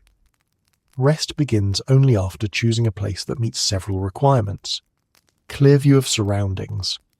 You sit where you can see danger coming, not because you can stop it, but because you might at least have time to panic effectively. Shade, if available. In hot regions, direct sunlight drains strength, but shade is not always safe. A shady patch might also be someone's hunting blind. Softish ground. Soft is relative. It means fewer sharp rocks than usual, not complete absence. No suspicious animal signs. Fresh scat, large tracks, or recently disturbed brush all indicate you should rest somewhere else, ideally far away. Once a safe enough spot is found, humans gather in a loose cluster. Not too close. Space is needed for movement, but not too far either. Each person is still part of the group's living alarm system. Sitting like you mean it. Sitting is less natural than it seems. After hours of walking, carrying loads, crafting tools, or stalking prey, your muscles seize the opportunity to release tension like an emotional outburst. Knees crack, hips ache. Your back arches in ways that question basic evolutionary design. You don't sit down gracefully. You drop. Your bones announce the impact. The ground, which has never once cared about your comfort, welcomes you with a firmness that feels like a personal insult. Some people sit cross-legged. Some stretch their legs forward. Others adopt the classic prehistoric lounging position, half sideways, one elbow braced, the other hand on the ground, ready to push up if something moves. It is not a pose of ease. It is a pose of negotiation between exhaustion and vigilance. The sounds of midday. Peace. In the distance, insects hum. Leaves rustle. Birds call out warnings to each other. A sudden crack in the brush makes everyone freeze immediately, their exhausted muscles snapping into attention. If nothing follows, the group exhales. If something does follow, rest ends early. Human breathing fills the space. Deep, heavy, interrupted occasionally by coughing, muttering, or the soft hiss of someone nursing a tender muscle. The air smells of sweat, earth, crushed plants, and smoke carried from campfires. Food, water, and small tasks. Midday rest often involves small snacks gathered earlier. Berries, nuts, roots, insects roasted if the group paused near a fire. People chew slowly, each bite an attempt to convince their body that more energy is coming soon. Water is precious. Streams must be approached with caution, because predators visit them too. If water is available, people drink carefully. No one gulps. They sip, share, and refill containers if they have them. Other tasks accompany resting, repairing straps, checking spear bindings, retying bundles, cleaning scratches, removing thorns from feet, stretching limbs, resetting focus. These are not chores, they're survival maintenance. Conversation, quiet, sparse, honest. Midday rest brings rare moments of quiet conversation. People talk in low tones about what they saw earlier, changes in weather, animal movement, story fragments, warnings for children, plans for the afternoon, no long speeches, no dramatic tales, just murmurs woven into the sounds of the landscape. Humour surfaces too, not loud laughter, soft chuckles, ironic comments, weary jokes. Humour keeps the group bonded without wasting energy. Someone might mutter, "Feel that breeze? That's the forest telling us we're still tasty." Or, "If I close my eyes, I can pretend my spine doesn't hurt." Or the classic, "I'm not resting, I'm strategically horizontal." Half sleep, not full sleep. Actual sleep is dangerous. A group member drifting off completely risks becoming the slowest to react. But half sleep, where the body relaxes while the mind remains partially alert, is common. This is a survival skill humans developed long before pillows. Your head dips, your eyes flutter shut, but your ears remain active. You're resting with your instincts still switched on. If someone shifts suddenly or gasps, you wake instantly. That's why midday rest never includes dreams. Dreams belong to the safer hours of the night, when people are together, protected by numbers and fire. Children. During rest. Children do not rest well. They fidget. They poke sticks at things. They ask questions. They wander 2 steps further than they should. Adults keep an eye on them without breaking their rest posture, using sharp whispers or pointed gestures to reel them back in. Sometimes a child climbs into a parent's lap, curling up like a small animal seeking warmth. These moments, though fleeting, anchor the emotional heart of early human life. Safety is not abundant, but affection is. Rising. Again, the worst part. Standing up after midday rest is an ordeal. Your muscles have turned to stone, your joints argue, your feet feel betrayed, but you must rise. Rest is only a delay, not an escape. People get up slowly, groaning quietly, brushing dirt from their legs. Tools are gathered, straps adjusted, loads lifted, eyes sharpen, bodies transition from resting to moving within seconds. And then the group steps back into the world again. Midday rest never feels long enough, never feels safe enough, never feels truly restful, but it keeps you going, not through luxury, but through necessity. Because in this era, you're not lazy, you're just strategically horizontal. For humans 40,000 years ago, social life is not a luxury or a hobby, it is a survival strategy. A person without a group is not independent. They are lunch. Every relationship, every alliance, every whisper of trust or tension shapes the fate of the band. Bonds keep the group alive. Conflicts threaten that delicate balance. And because survival hangs in the balance, prehistoric conflicts rarely explode. They simmer. This is not a world where you can stomp off dramatically into the woods to cool down. The woods will cool you down permanently, so anger must adapt. Disagreements must become quieter. Emotions must be softened, reshaped, tucked into corners where they do not sabotage the group's cohesion. The social web that holds everything together. Humans at this time live in small bands, usually 20 to 40 people. That's not many. It means everyone knows everyone else far too well. You know who snores, who is stubborn, who is generous, who is forgetful, and who you'd prefer not to share a shelter with during a thunderstorm. Familiarity is constant. Privacy is non-existent. You sleep near each other. You eat together. You travel together. You argue together. And you survive together. Every relationship matters because each person has a role. Strong hunters, skilled gatherers, expert toolmakers, story holders, firekeepers, watchers, healers, caregivers. Losing one person is like losing a limb. The whole group must adapt. The stakes are too high for petty fights. Conflict, the silent kind. Conflicts don't vanish just because they're inconvenient. People disagree, they get annoyed, they feel jealous, They feel slighted. They get tired of someone's face. But instead of explosive confrontation, they express disputes through chilly silence, avoiding eye contact, sitting farther away at the fire, subtle comments, quiet, clipped gestures, dramatic tool sharpening at just the right angle. These conflicts are quiet because loud ones draw attention, both from the group and from predators. A shouting match can attract unwanted ears, and besides, everyone knows that conflict wastes energy. Anger burns calories better spent hunting, gathering, or staying alive, so tension becomes muted. People may roll their eyes at someone's idea without speaking. They may refuse to help with a task to make a point.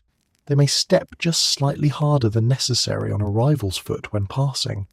This is early diplomacy, primitive, subtle, and surprisingly effective. Cooperation above all else. Despite disagreements, cooperation is non-negotiable. You need the group's fire. The group needs your strength. You need their knowledge. They need your hands. No one is self-sufficient. Even the most skilled hunter will starve without gatherers, tool makers, fire tenders, and watchers, and everyone knows it. Humans rely on each other not only for food, but for protection. No one can stay awake all night. People take turns watching. Knowledge. One person knows which roots cure illness.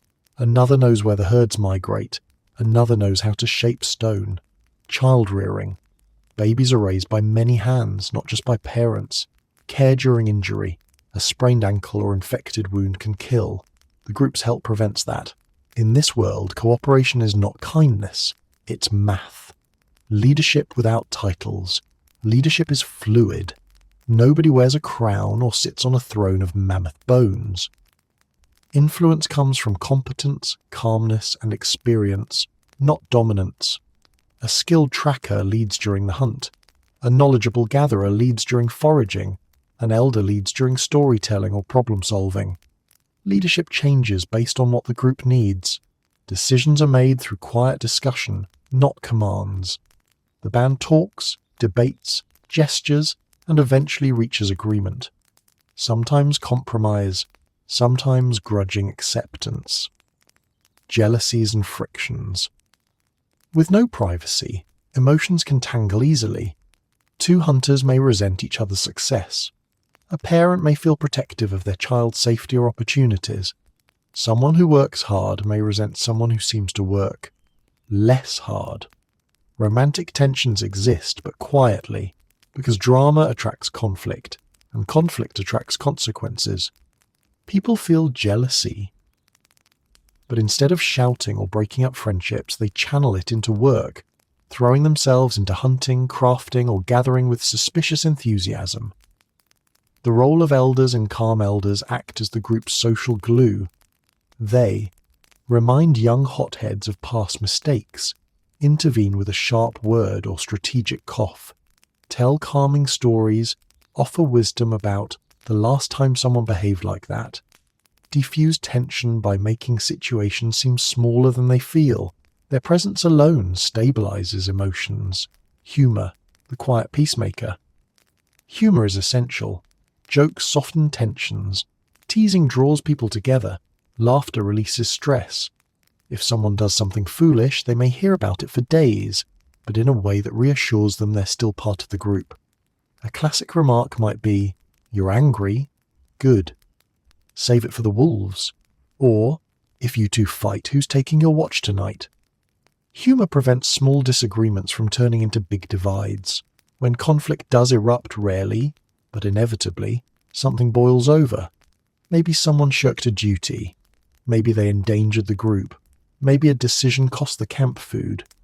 In such moments, the dispute happens quickly and decisively.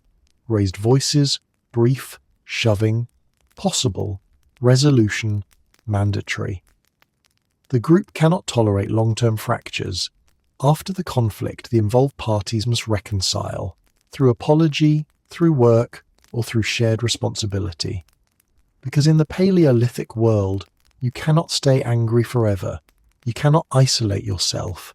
You cannot walk away. You cannot maintain a grudge for long. You can't storm off. You need these people to survive winter. In a world without writing, books, diagrams, or even the concept of note-taking, the most precious resource is memory. Memory feeds you. Memory heals you. Memory keeps you from wandering into the wrong cave or tasting the wrong berry or standing downwind from something that considers you a chew toy. Knowledge must move from one generation to the next like fire passed from ember to torch, carefully, deliberately, and without dropping it on your own foot.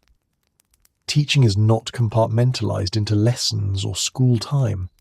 Teaching happens constantly, woven through the rhythm of daily life. It is oral, visual, and deeply practical. If a person forgets something important, nature will correct them swiftly and without remorse. The spoken word, humanity's first textbook. When the group sits together, resting, preparing food, working hides, repairing tools, elders and experienced adults talk. This is not idle chatter. Every story, every explanation, every repeated phrase is a brick in the mental architecture of the group. Stories serve many purposes. They encode survival information. They preserve history. They pass down warnings. They build group identity. They entertain the children. They soften fear with humor. A story might begin simply. Long ago, near the rushing water, a man tried to catch fish where the rocks were smooth. That is the opening line of a practical warning. The moral may be, don't step on wet rocks unless you want to become part of the river. Another story might describe a woman who wandered alone too early in the morning and startled a predator. The message, never leave camp without telling someone, unless your goal is becoming a moral lesson. Some stories become legends, half truth, half exaggeration. And sometimes stories are built entirely around caution. A tale of Steve, the unfortunate prehistoric man who made poor choices, might be retold regularly. Remember Steve? Steve thought he could sneak up on a boar from behind. The boar disagreed. The children laugh. Adults grin. But the lesson is clear. Don't die like Steve. In many small bands there is always a Steve, a real or imagined figure whose errors are preserved through storytelling to prevent future repeats. Gesture, the universal instruction manual. Not everything can be taught through words. Some things require demonstration. Gestures fill the gaps between language and action. A hand raised sharply means stop. 2 fingers flicked twice means look. A circling motion means danger nearby. A tap to the chest means me. A tap to the ground means here. A tap to the forehead means think. These gestures are inherited through observation, not instruction. They operate like the world's earlier sign language, efficient, silent, and vital. For hunting and gathering, gestures are essential. Talking alerts prey. Talking invites predators. Talking wastes breath. Gestures carry meaning quietly and instantly. Even in camp, gestures help convey subtle corrections. A raised eyebrow might mean, that root is poisonous. A pointed chin might mean, tie the binding tighter. A flat hand moving downward might mean, quiet, the forest is listening. Repetition, the ancient teacher's secret. Repetition is the backbone of survival education.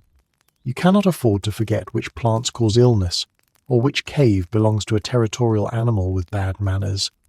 Elders repeat essential knowledge constantly, weaving it into conversation until children know it as naturally as breathing. Always test water upstream. Follow the wind when tracking. Never sleep without checking the fire. Eat this leaf, not that one. Walk against the breeze when approaching prey. These phrases become the background music of daily life. Children hear them dozens, hundreds of times before adulthood. There are no quizzes, no lectures, no written tests, but the consequences of forgetting are harsher than any exam. Teaching through observation. Humans learn by watching long before they learn by listening. A child sees, an adult strike stone to create a blade, a gatherer smell a plant and reject it, a hunter check the wind before moving, A toolmaker tests a scraper's edge, a mother rock a baby to calm its fear, an elder study the clouds to predict weather observation embeds technique into the body. A child who has watched 10 hides be scraped will know instinctively how much pressure to apply. A teenager who has followed hunts for years will understand formation and timing before ever throwing a weapon. Stories as emotional preparation. Not all stories warn about danger. Some stories comfort. Tales of ancestors overcoming hardship help the group feel connected to something beyond the present hunger, present fear, present cold. Hearing that earlier generations faced equal or worse challenges strengthens morale. Stories give shape to invisible concepts: courage, caution, community consequence. Children learn that they belong to a lineage, not just biologically, but culturally. Shadows, firelight, and memory. Night is when teaching becomes art. Firelight flickers on cave walls or shelter interiors. Shadows dance. Elders gesture broadly, their hands carving shapes in the air. Children gather close, caught between fascination and warmth. In this setting, stories become more than survival tools. They become entertainment, identity, and connection. Sometimes elders exaggerate for effect. Sometimes they add humor to soften terror. Sometimes they grimace dramatically to emphasize mistakes made long ago. The ancestor who ignored the storm clouds.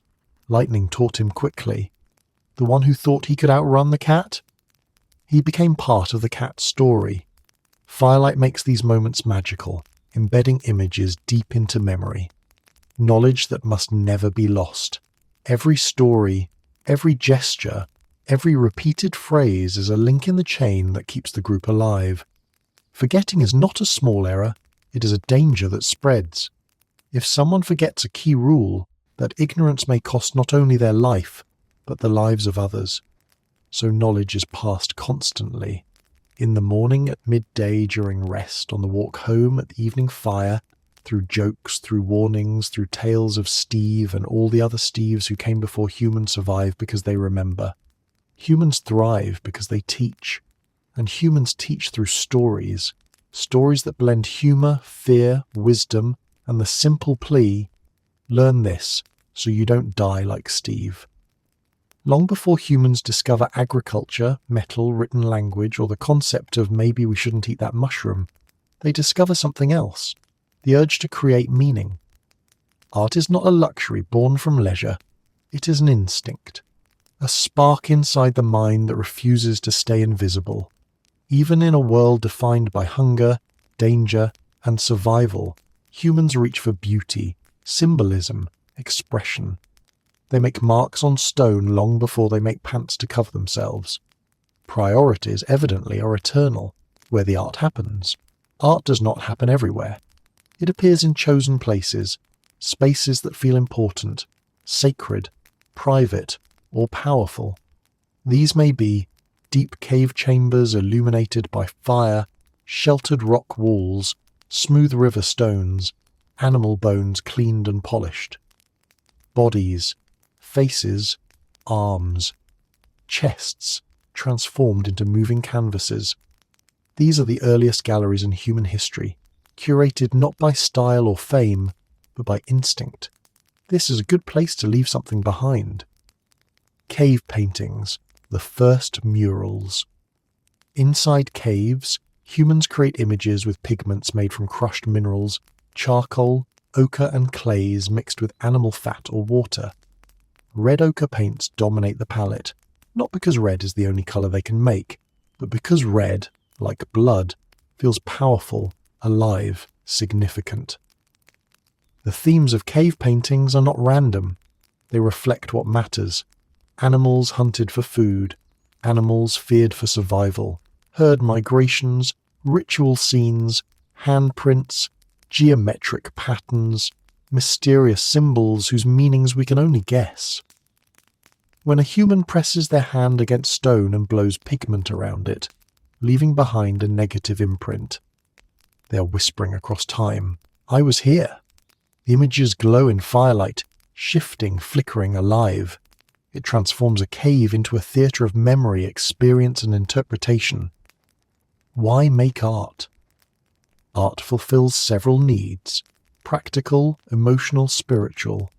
Teaching drawings of animals help younger members learn shapes, movements, and weak points. Remembering images preserve important stories: great hunts, strange sights, seasonal behaviors of animals. Communicating symbols allow ideas to pass between generations long after the storyteller has died. Honoring ritual markings may represent respect for animals, ancestors, or forces of nature. Transforming fear, drawing a predator, gives shape to terror, turning it into understanding, or at least familiarity. Expressing emotion. Humans feel awe, grief, hope, pride, wonder. Art captures those feelings when words cannot. Claiming space. A painted cave becomes a home of sorts, a place of identity rather than random rock. Art is thought made visible. It is early psychology, early science, early philosophy. It is humans trying to make sense of the chaos swirling around them, body paint and ornamentation. Body decoration is one of the oldest art forms, and one of the most visible. People adorn themselves with red ochre smeared on cheeks, charcoal lines across the forehead, white clay patterns on arms, animal fat mixed with pigments, decorative scars made intentionally, necklaces of bone, shells, teeth, or carved stones. Body art communicates identity. A marking may indicate clan affiliation, social role, personal achievement, ritual preparation, beauty strength, partnership, coming of age. It also has practical functions. Certain pigments help keep insects away, some patterns camouflage the skin, some ointments soothe sunburn or heal cuts. Still, many designs serve no visible survival purpose. Humans simply want to look good, or intimidating, or unique. In a world full of dangers, expressing selfhood becomes its own form of empowerment. And yes, humans absolutely invent body art before inventing fully functional pants. Symbolism, clothing. The priorities of the species have always been creative. Carved objects, portable symbolism. Not all meaning stays on walls or skin. Some of it travels. Humans carve figurines, pendants, tools with decorative patterns, animal bones into ornaments, stones into symbolic shapes. These carvings require patience, tiny chips removed bit by bit using sharpened bone or stone blades. Each object takes hours, sometimes days, to complete. Time invested in art is time not spent hunting, gathering, or crafting tools. That alone signals importance. Some carvings may be used in rituals, held during ceremonies, placed beside sleeping areas, or carried on long journeys. Others serve as charms, reminders, or teaching tools. Small figurines may represent fertility, ancestors, guardians, or stories passed down through generations. When someone holds a carved object, they hold more than the material. It is memory, meaning, and identity condensed into a physical form. Symbols, the first language. Beyond words, symbols begin emerging during this era.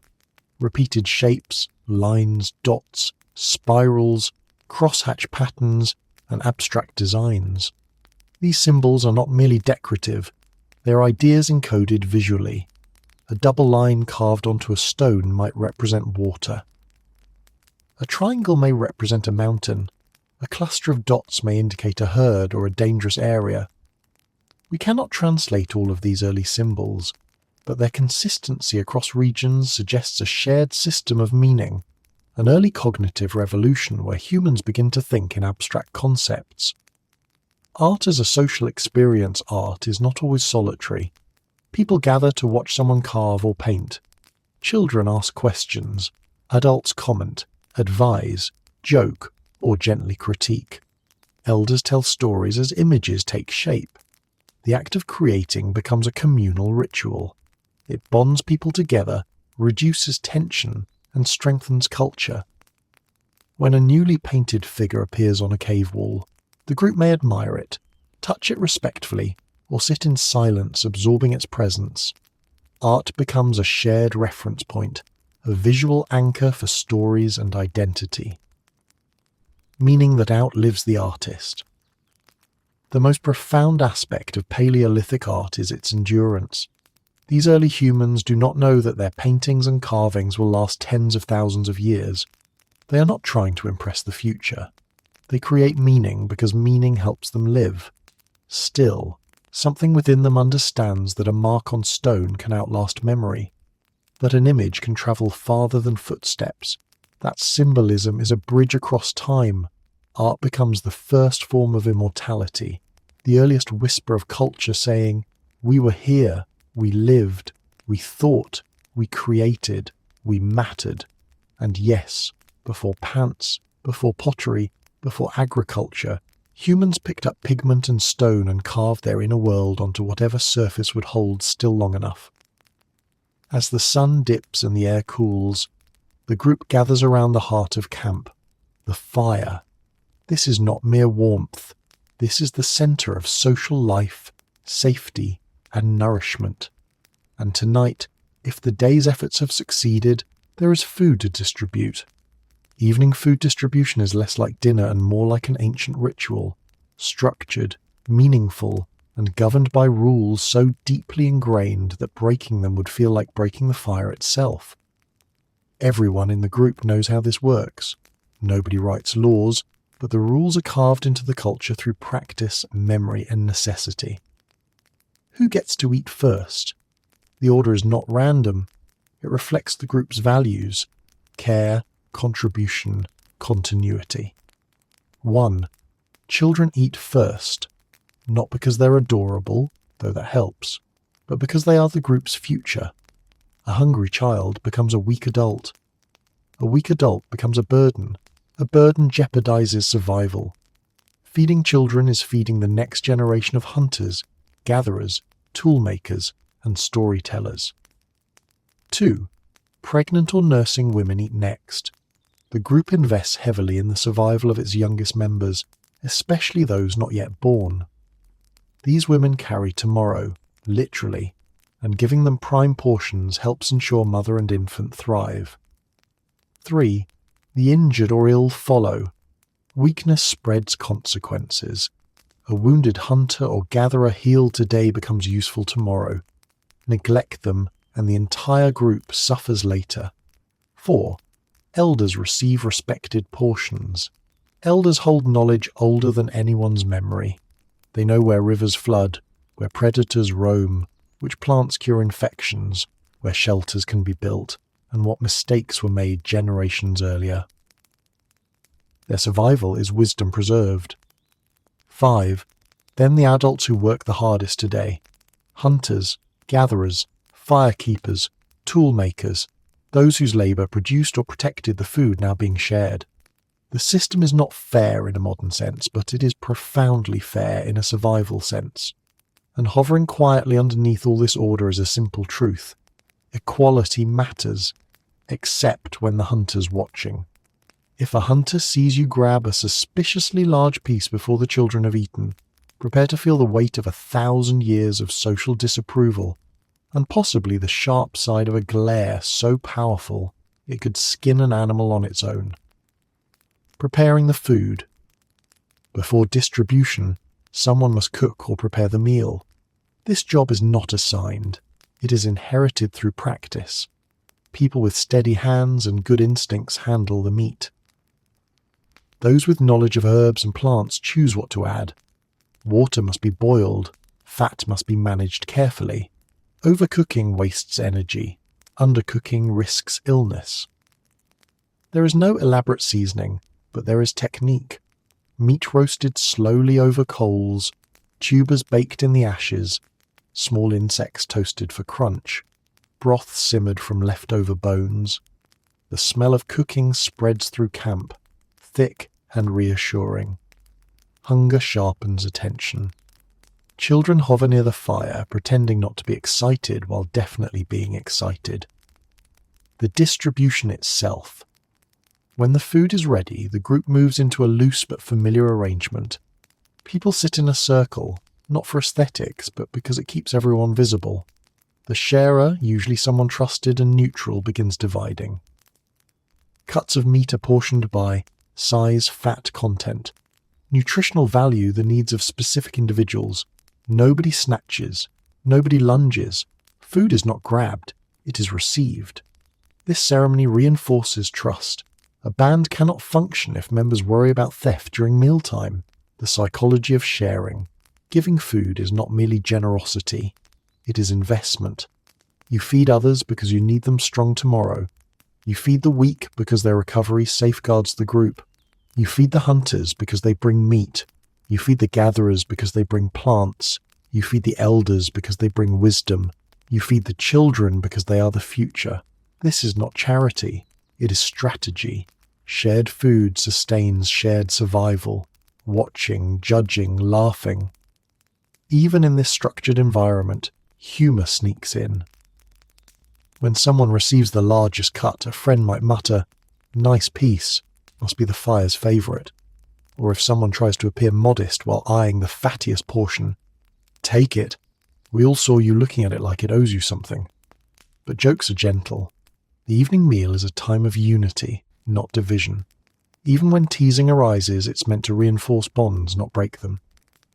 Eating together. Once everyone is served, the meal begins. There is no bon appétit, no small talk about the weather. Eating is serious business, though not solemn.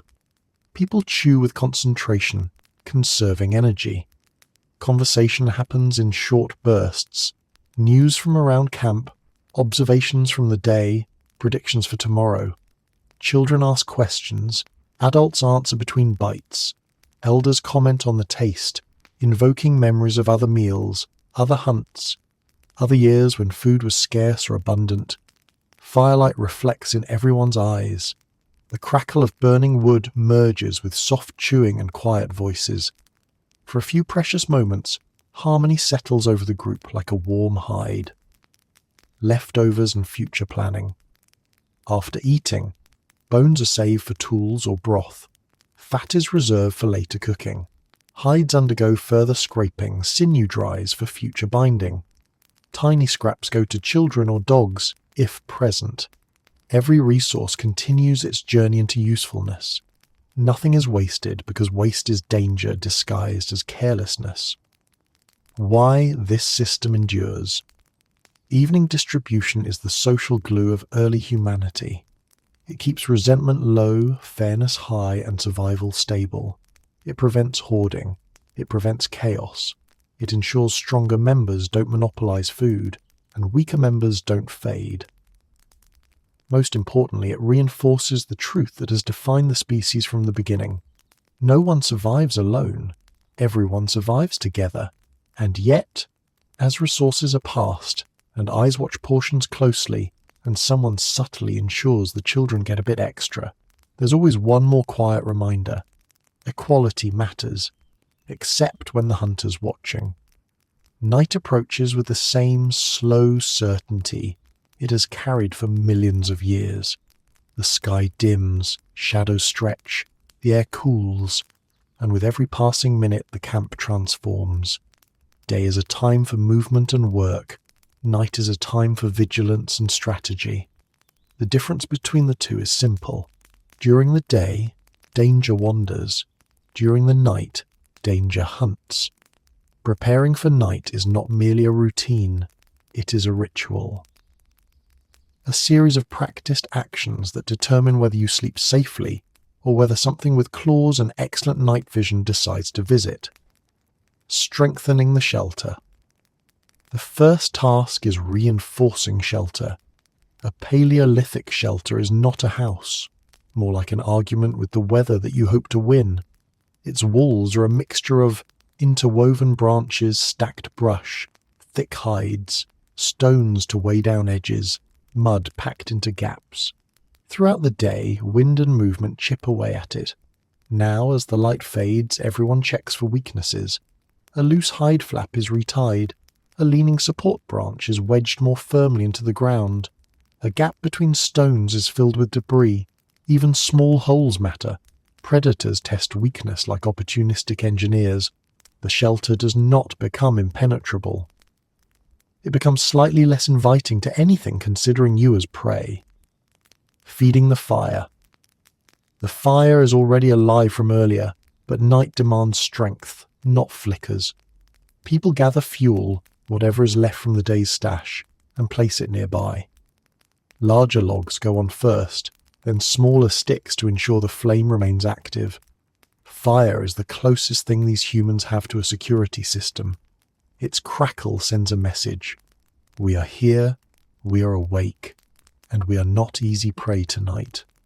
Predators understand this message. So do insects, which avoid smoke. So does the cold, which retreats respectfully. Fire is the king of the camp, and everyone treats it with the reverence you'd give royalty with anger issues. When the flames rise higher, shadows leap across the ground like restless spirits. Kids scoot closer, adults lean back, letting heat sink into tired muscles. The fire becomes a glowing moat, a psychological barrier against the vast darkness waiting beyond. Tools placed within arm's reach. Weapons and tools are never stored far away. That would be modern luxury, having a place for things. Here, tools must be close enough to grab in an instant. Spears are lined along the interior walls. Scrapers and blades rest near specific hands. Clubs are hidden under bedding. Digging sticks double as defensive posts. Stone knives remain unsheathed for easy access. This isn't paranoia, it's planning. Night is when predators approach camp. Not always, not often, but often enough that everyone has a personal story involving teeth, screams, or sprinting. Having a tool within reach is not macho posturing, it is survival choreography. Checking the perimeter. Before true darkness settles, the perimeter is checked one last time. Hunters and watchers walk the outer ring looking for fresh prints, disturbed brush, unusual silence, animal scat, bright eyes watching from bushes. A quiet forest is a suspicious forest. If birds have gone silent or insects have stopped humming, or the wind feels thick with tension, people take note. These signs influence where children sleep, who stays on watch, and how close the group huddles. This nightly perimeter check is not dramatic. It's not a march of warriors. It's more like a group of exhausted but vigilant people looking for the world's worst surprises before they happen. Arranging sleeping spots. Sleeping positions are strategic. Children stay in the center. Pregnant or nursing, women sleep near the fire. Elders take protected spots with easy access to warmth. Healthy adults sleep along the outer ring. Hunters and guards sleep closest to the entrance points. Position determines who reacts first in an emergency. The strongest must reach danger before the vulnerable. The arrangement is not about comfort. It's about forming a human shield, literally. The ground is not kind. Bedding is minimal. Hides, leaves, grass. Maybe a woven mat if the group has had a productive season. People sleep on their sides, backs, or curled positions depending on injuries and habit. Snoring is common, complaints are normal, elbows and knees are shared involuntarily. Night watch. Begins. Someone must stay awake. In truth, several someones. Night watch rotates through the group. Whoever takes first watch sits nearest the fire with a spear across their lap. Their job is to listen, watch, smell. Stay awake even when their body begs otherwise. The forest speaks differently at night. Rustles become louder. Footsteps become subtle. Distant calls become eerier. The watcher must interpret these sounds without panicking the entire group. Light sleepers assist naturally. They jolt awake at every twig snap, every shifting silhouette, every breeze that feels too deliberate. Sleep is shallow for everyone. This is not the sleep of comfort. This is the sleep of exhaustion, negotiating with fear. The emotional weight of dusk. As darkness thickens, an old tension settles over the group. Not terror, but awareness. Humans are diurnal creatures. Their eyes are not built for night. The dark is a reminder of vulnerability older than language. People speak less now, voices soften, movements slow. The fire becomes the only bright thing in a world made of shadows. Yet there is also comfort, the warmth, the murmurs of familiar voices, the rustle of bodies settling, the glow of embers. The presence of community night may be dangerous, but it is also when bonds deepen. People huddle together. They share stories, lullabies, light humour, or simple silence. Because in the Paleolithic world, shared fear becomes shared strength. Drifting into sleep. Eventually, exhaustion wins. Eyes grow heavy. Breathing slows. Bodies go still. But no one forgets where they are.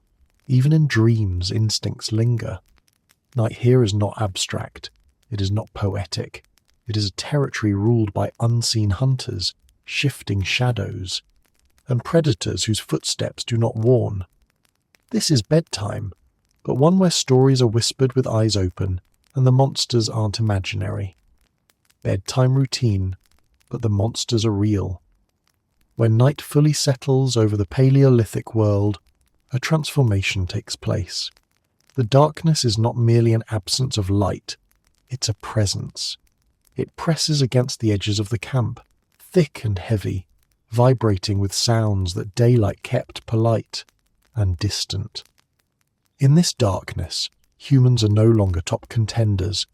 Their eyes dim, their hearing becomes uncertain, their sense of direction wavers, and the forest, suddenly confident, reminds them who truly owns the night. This is why Night Watch exists, not as a formal job, not as a heroic position, but as a deeply understood necessity. Someone must stay awake, because something out there definitely is. The Watch Rotation Night Watch is not a volunteer program, it's a shared burden. Everyone takes a turn except the most vulnerable. Children, elders, and the injured are exempt. Everyone else spends a portion of the night resisting the allure of sleep with varying levels of success. The rotation usually follows the natural rhythm of exhaustion. The freshest adults take the early hours. The strongest or most alert take the middle. The lighter sleepers take later shifts when stirring is easier. No one complains about their assignment. Complaints are a luxury reserved for stable environments, and a Paleolithic camp is anything but stable. The world of the Watcher. When it's your turn, you sit beside the fire with a spear across your lap. The heat warms only one side of your body. The other side remains chilled by night air. Shadows flicker wildly with every shift of flame, creating illusions that challenge your judgment. Your senses sharpen. Hearing attempts to stretch itself in all directions, smell becomes alert to musk, rot, or fur.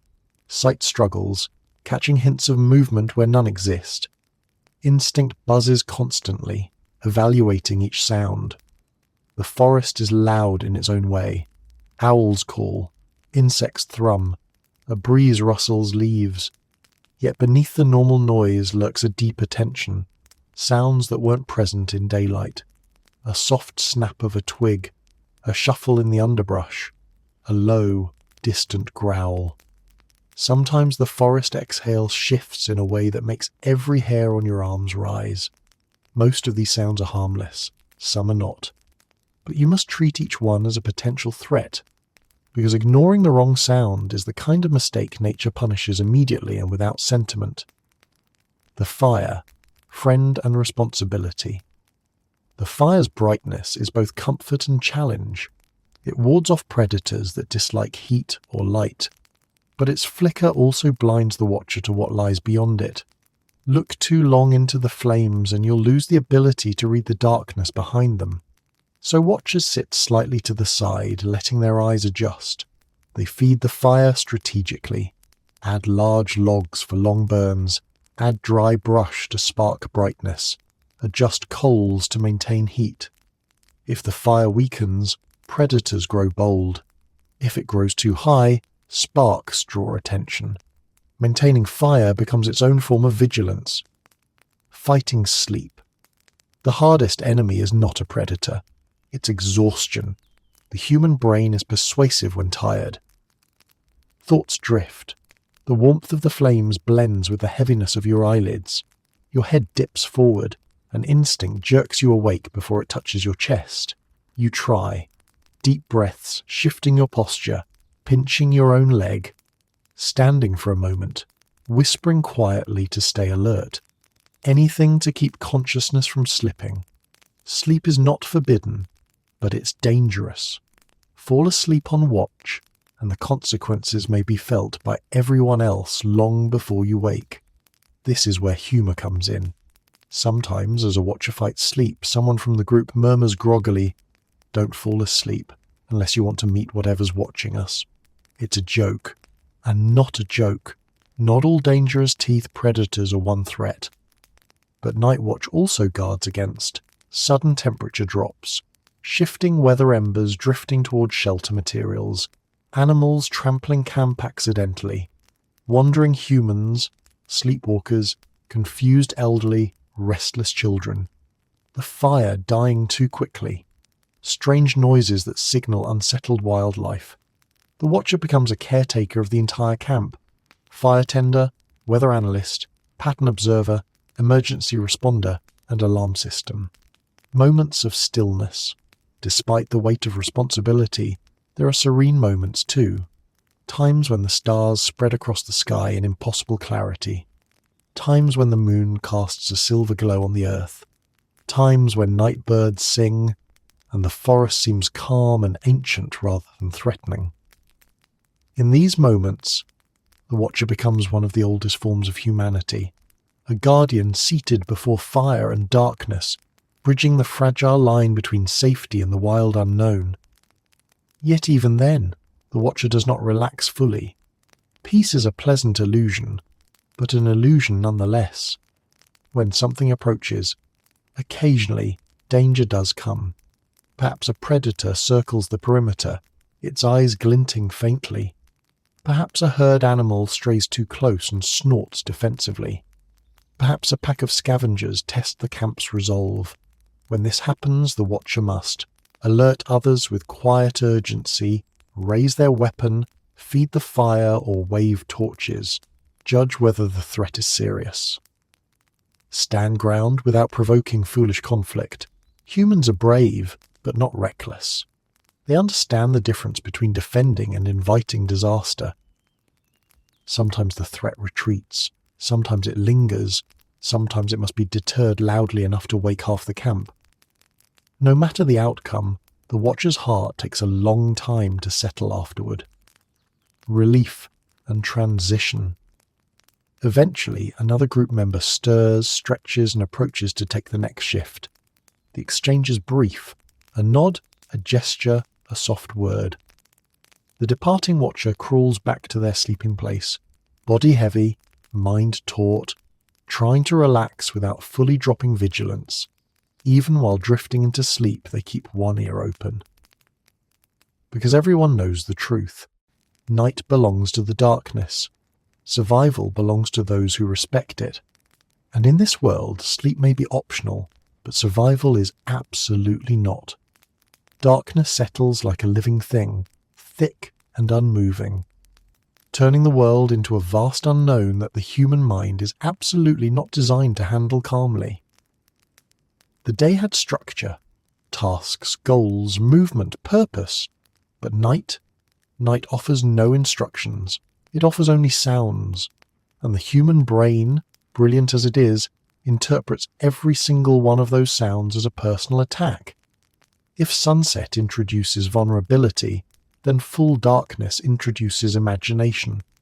Ancient, primal imagination fueled by fear, memory, and the awareness that humans are not, in fact, nocturnal apex predators, but soft, slow creatures whose eyes give up as soon as the fire dims.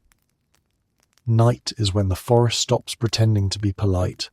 It becomes itself, and humans become deeply aware of not belonging to it. The soundscape of darkness.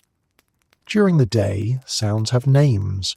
Rustling grass, probably mice, snapping twigs. Maybe a deer, bird calls, definitely birds. But at night, all sound categories collapse into one: danger. A single twig crack becomes a bear, a big cat, a wolf, a monster you invented, a spirit you hope doesn't exist, or, unfortunately, an actual predator evaluating your sleeping arrangement. The brain, deprived of light, fills in the blanks with enthusiasm. It doesn't matter that 90% of the noises are harmless. The imagination is fully committed to writing its own horror story, and you happen to be the protagonist.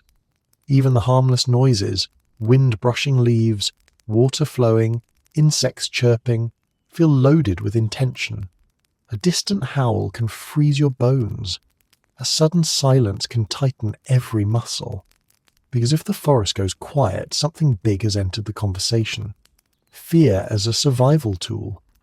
Fear isn't useless. It's not a bug in the system, it's a feature. Fear kept early humans alive. Fear made them cautious, alert, ready to run, hide, or pick up a spear at a moment's notice. Fear whispers, stay close to the fire. Listen carefully. Don't sleep too deeply. Check the shadows. Don't wander off to pee without telling anyone. Legendary rule: if you leave camp at night alone, you may survive, but you will also become someone else's cautionary tale forever. Humans survived the Ice Age not by being fearless, but by being appropriately terrified at the correct times. When imagination helps, and when it doesn't. The darkness forces the brain to compensate. With sight nearly useless, hearing and smell become the stars of the show. You begin to notice patterns, a steady rhythm of footsteps, probably an animal grazing, a single heavy breath. Something big and awake, quick skittering, smaller creatures moving confidently in their element, leaves rustling once and then falling still, something stalking. As these interpretations sharpen, humans learn the difference between real threats and the shadows of imagination. But even skilled hunters get fooled. A rustling bush may reveal a rabbit, or the wind, or your own foot shifting under the hides. But sometimes the imagination is annoyingly accurate. Sometimes the noise really is something large, muscular and hungry. This possibility keeps fear from ever being dismissed completely. Internal sounds, the enemy, within one of the most underappreciated sources of nighttime panic, your own body. Your stomach growls loudly, your nose whistles, your joints crack, your heartbeat thumps in your ears, your breath echoes inside your skull. Every internal sound feels amplified in the stillness. Someone lying nearby might shift in their sleep, and your brain responds with, "Predator, get up, prepare the spear." Meanwhile, it was just your cousin rolling over to scratch their foot. Humans evolved to err on the side of overreaction. Better to mistake your uncle snoring for a lion than to mistake a lion for your uncle snoring. Firelight and shadow tricks. Firelight is both comforting and untrustworthy. It creates dancing shadows that look suspiciously like movement. Shadows sway, stretch, bend, fold, and merge into shapes that seem alive. A bush looks like a crouching predator. A branch resembles an outstretched limb. A rock looks like a hunched figure staring back at you. Children struggle with this most of all. Adults explain calmly, "It's just firelight." But internally, those same adults are thinking, "It better be." Shared quiet panic. Nobody wants to announce their fear. Fear is shared, silent and universal. But occasionally someone whispers, "Did you hear that?" Everyone did. Everyone always does. Sometimes the watcher responds with the classic, "It's nothing." And everyone knows that means, it's probably something. Humans carry fear together. The closeness of the group, bodies huddled around the fire, offers reassurance. You're not alone. You're surrounded by other humans who are equally awake on the inside, even if they're pretending to sleep. Fear as memory keeper. Night fear teaches lessons that daylight reinforces. Don't wander alone. Keep the fire alive. Place tools nearby. Sleep near allies. Avoid tall grass at dusk. Watch the perimeter. Each night becomes an education, an imprint. The fear itself becomes a teacher so potent that it shapes cultural practices for generations. When real danger arrives, sometimes fear is justified. A predator circles the camp, scavengers test the perimeter. A large herbivore blunders nearby. The wind changes suddenly, carrying the scent of fresh meat. A pack of wolves howls from too close. In those moments, imagination and reality collide. Fear turns into action. People tense, sit up, reach for weapons. The fire is fed more urgently. The watcher adjusts their stance. No one speaks. Night does not reward noise. When danger passes, breath returns slowly. People settle again, but no one falls asleep quickly after that. Survival through awareness. Fear is not the enemy. It's the companion, the warning, the built-in alarm system. Darkness takes away vision, but fear gives you intuition. Fear turns sound into information. Fear keeps you alive long enough to see morning. Humans learned something primal in the dark. Your brain is convinced that noise is a predator. Sometimes it's right. As the last embers dim and the forest hum quiets under the weight of night, the truth of Paleolithic life reveals itself. Not in triumphs, not in victories, not even in stories whispered by firelight, but in the simple fact of continuation. Human existence 40,000 years ago is not measured in completed tasks or emotional milestones. It is measured in days survived, one after another, strung like rough beads on the cord of time. This day, filled with danger, hunger, effort, and fleeting moments of warmth, does not conclude with closure. It concludes with the understanding that tomorrow will demand all of it again. The fire sinks into embers. As night deepens, the fire becomes the focal point of the camp. Flames shrink into glowing coals, their heat sinking lower, radiating through the dark like a heartbeat of the community. People shift closer, bundling themselves with hides and grass bedding. The fire's fading glow is both comforting and sobering. Comforting because it kept predators away, cooked food, and allowed teaching, stories, and repairs. Sobering because once the flames dim, vulnerability grows. Everyone knows that before dawn arrives, the fire must be fed again, checked again, tended again. Nothing in this world maintains itself. Fire, least of all. The emotional inventory of a day. People do not list accomplishments. They do not congratulate themselves. They simply lie down, replaying the day's sensations, the ache in their shoulders from carrying meat, the soreness in their knees from crouching during the hunt, the lingering taste of roasted food, the rough rhythm of tool-making, the hum of conversation that filled the evening, the fear that threaded through night sounds, the warmth of companionship, the weight of responsibility. Even in stillness, their minds remain alert. Paleolithic humans are not allowed the luxury of mental drift. Every day teaches something new, a sound remembered, a pattern noticed, a mistake avoided, a path discovered.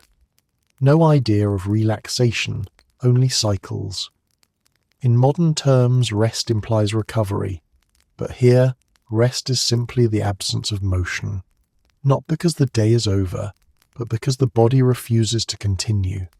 Sleep is not a reward, it is a collapse into temporary unawareness, guarded by the fire and the vigilance of others. There is no holiday, no weekend, no pause in the cycle. Tomorrow will require tracking again, gathering again, repairing again, watching for threats again, sharing food again, teaching again, feeding the fire again. Repetition is survival. Variation is danger. The future is only morning. Paleolithic humans do not think in terms of long-term plans. They think in intervals: sunrise, movement, food, safety, sunset. That's the timeline. Everything else is speculation. Even tomorrow is not a promise, it is a possibility. Yet that possibility has weight. As they lie beneath hides and stars, the group silently acknowledges that dawn will demand effort from the first breath. Nobody wakes to relaxation, They wake to cold, hunger, or a painful reminder of yesterday's tasks, and still they wake. That is the miracle of the species. Exhaustion does not stop them. Fear does not freeze them. Repetition does not defeat them. Community is continuation.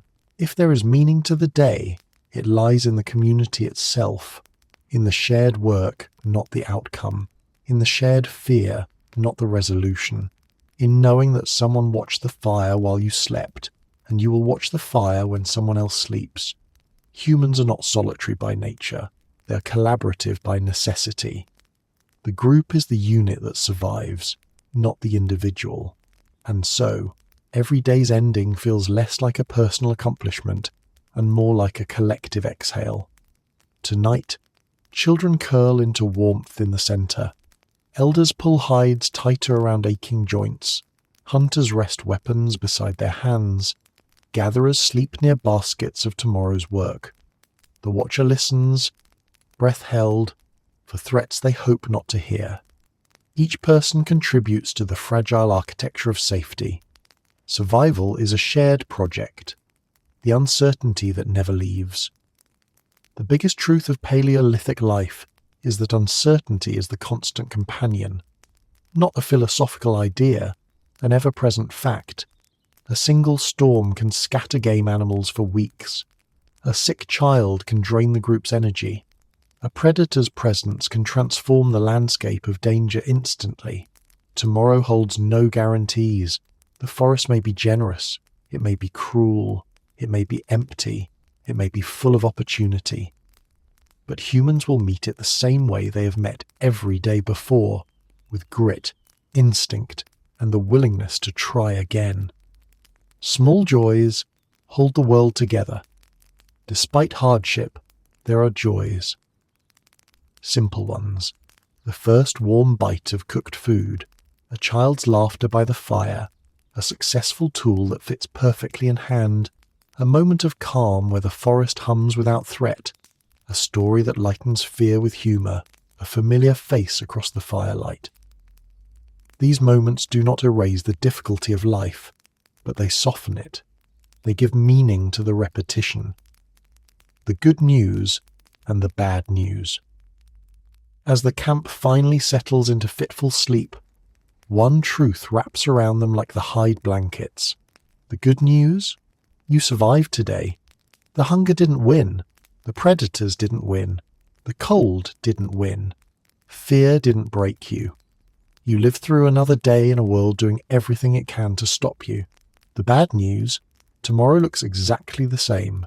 The pattern repeats. The threats remain.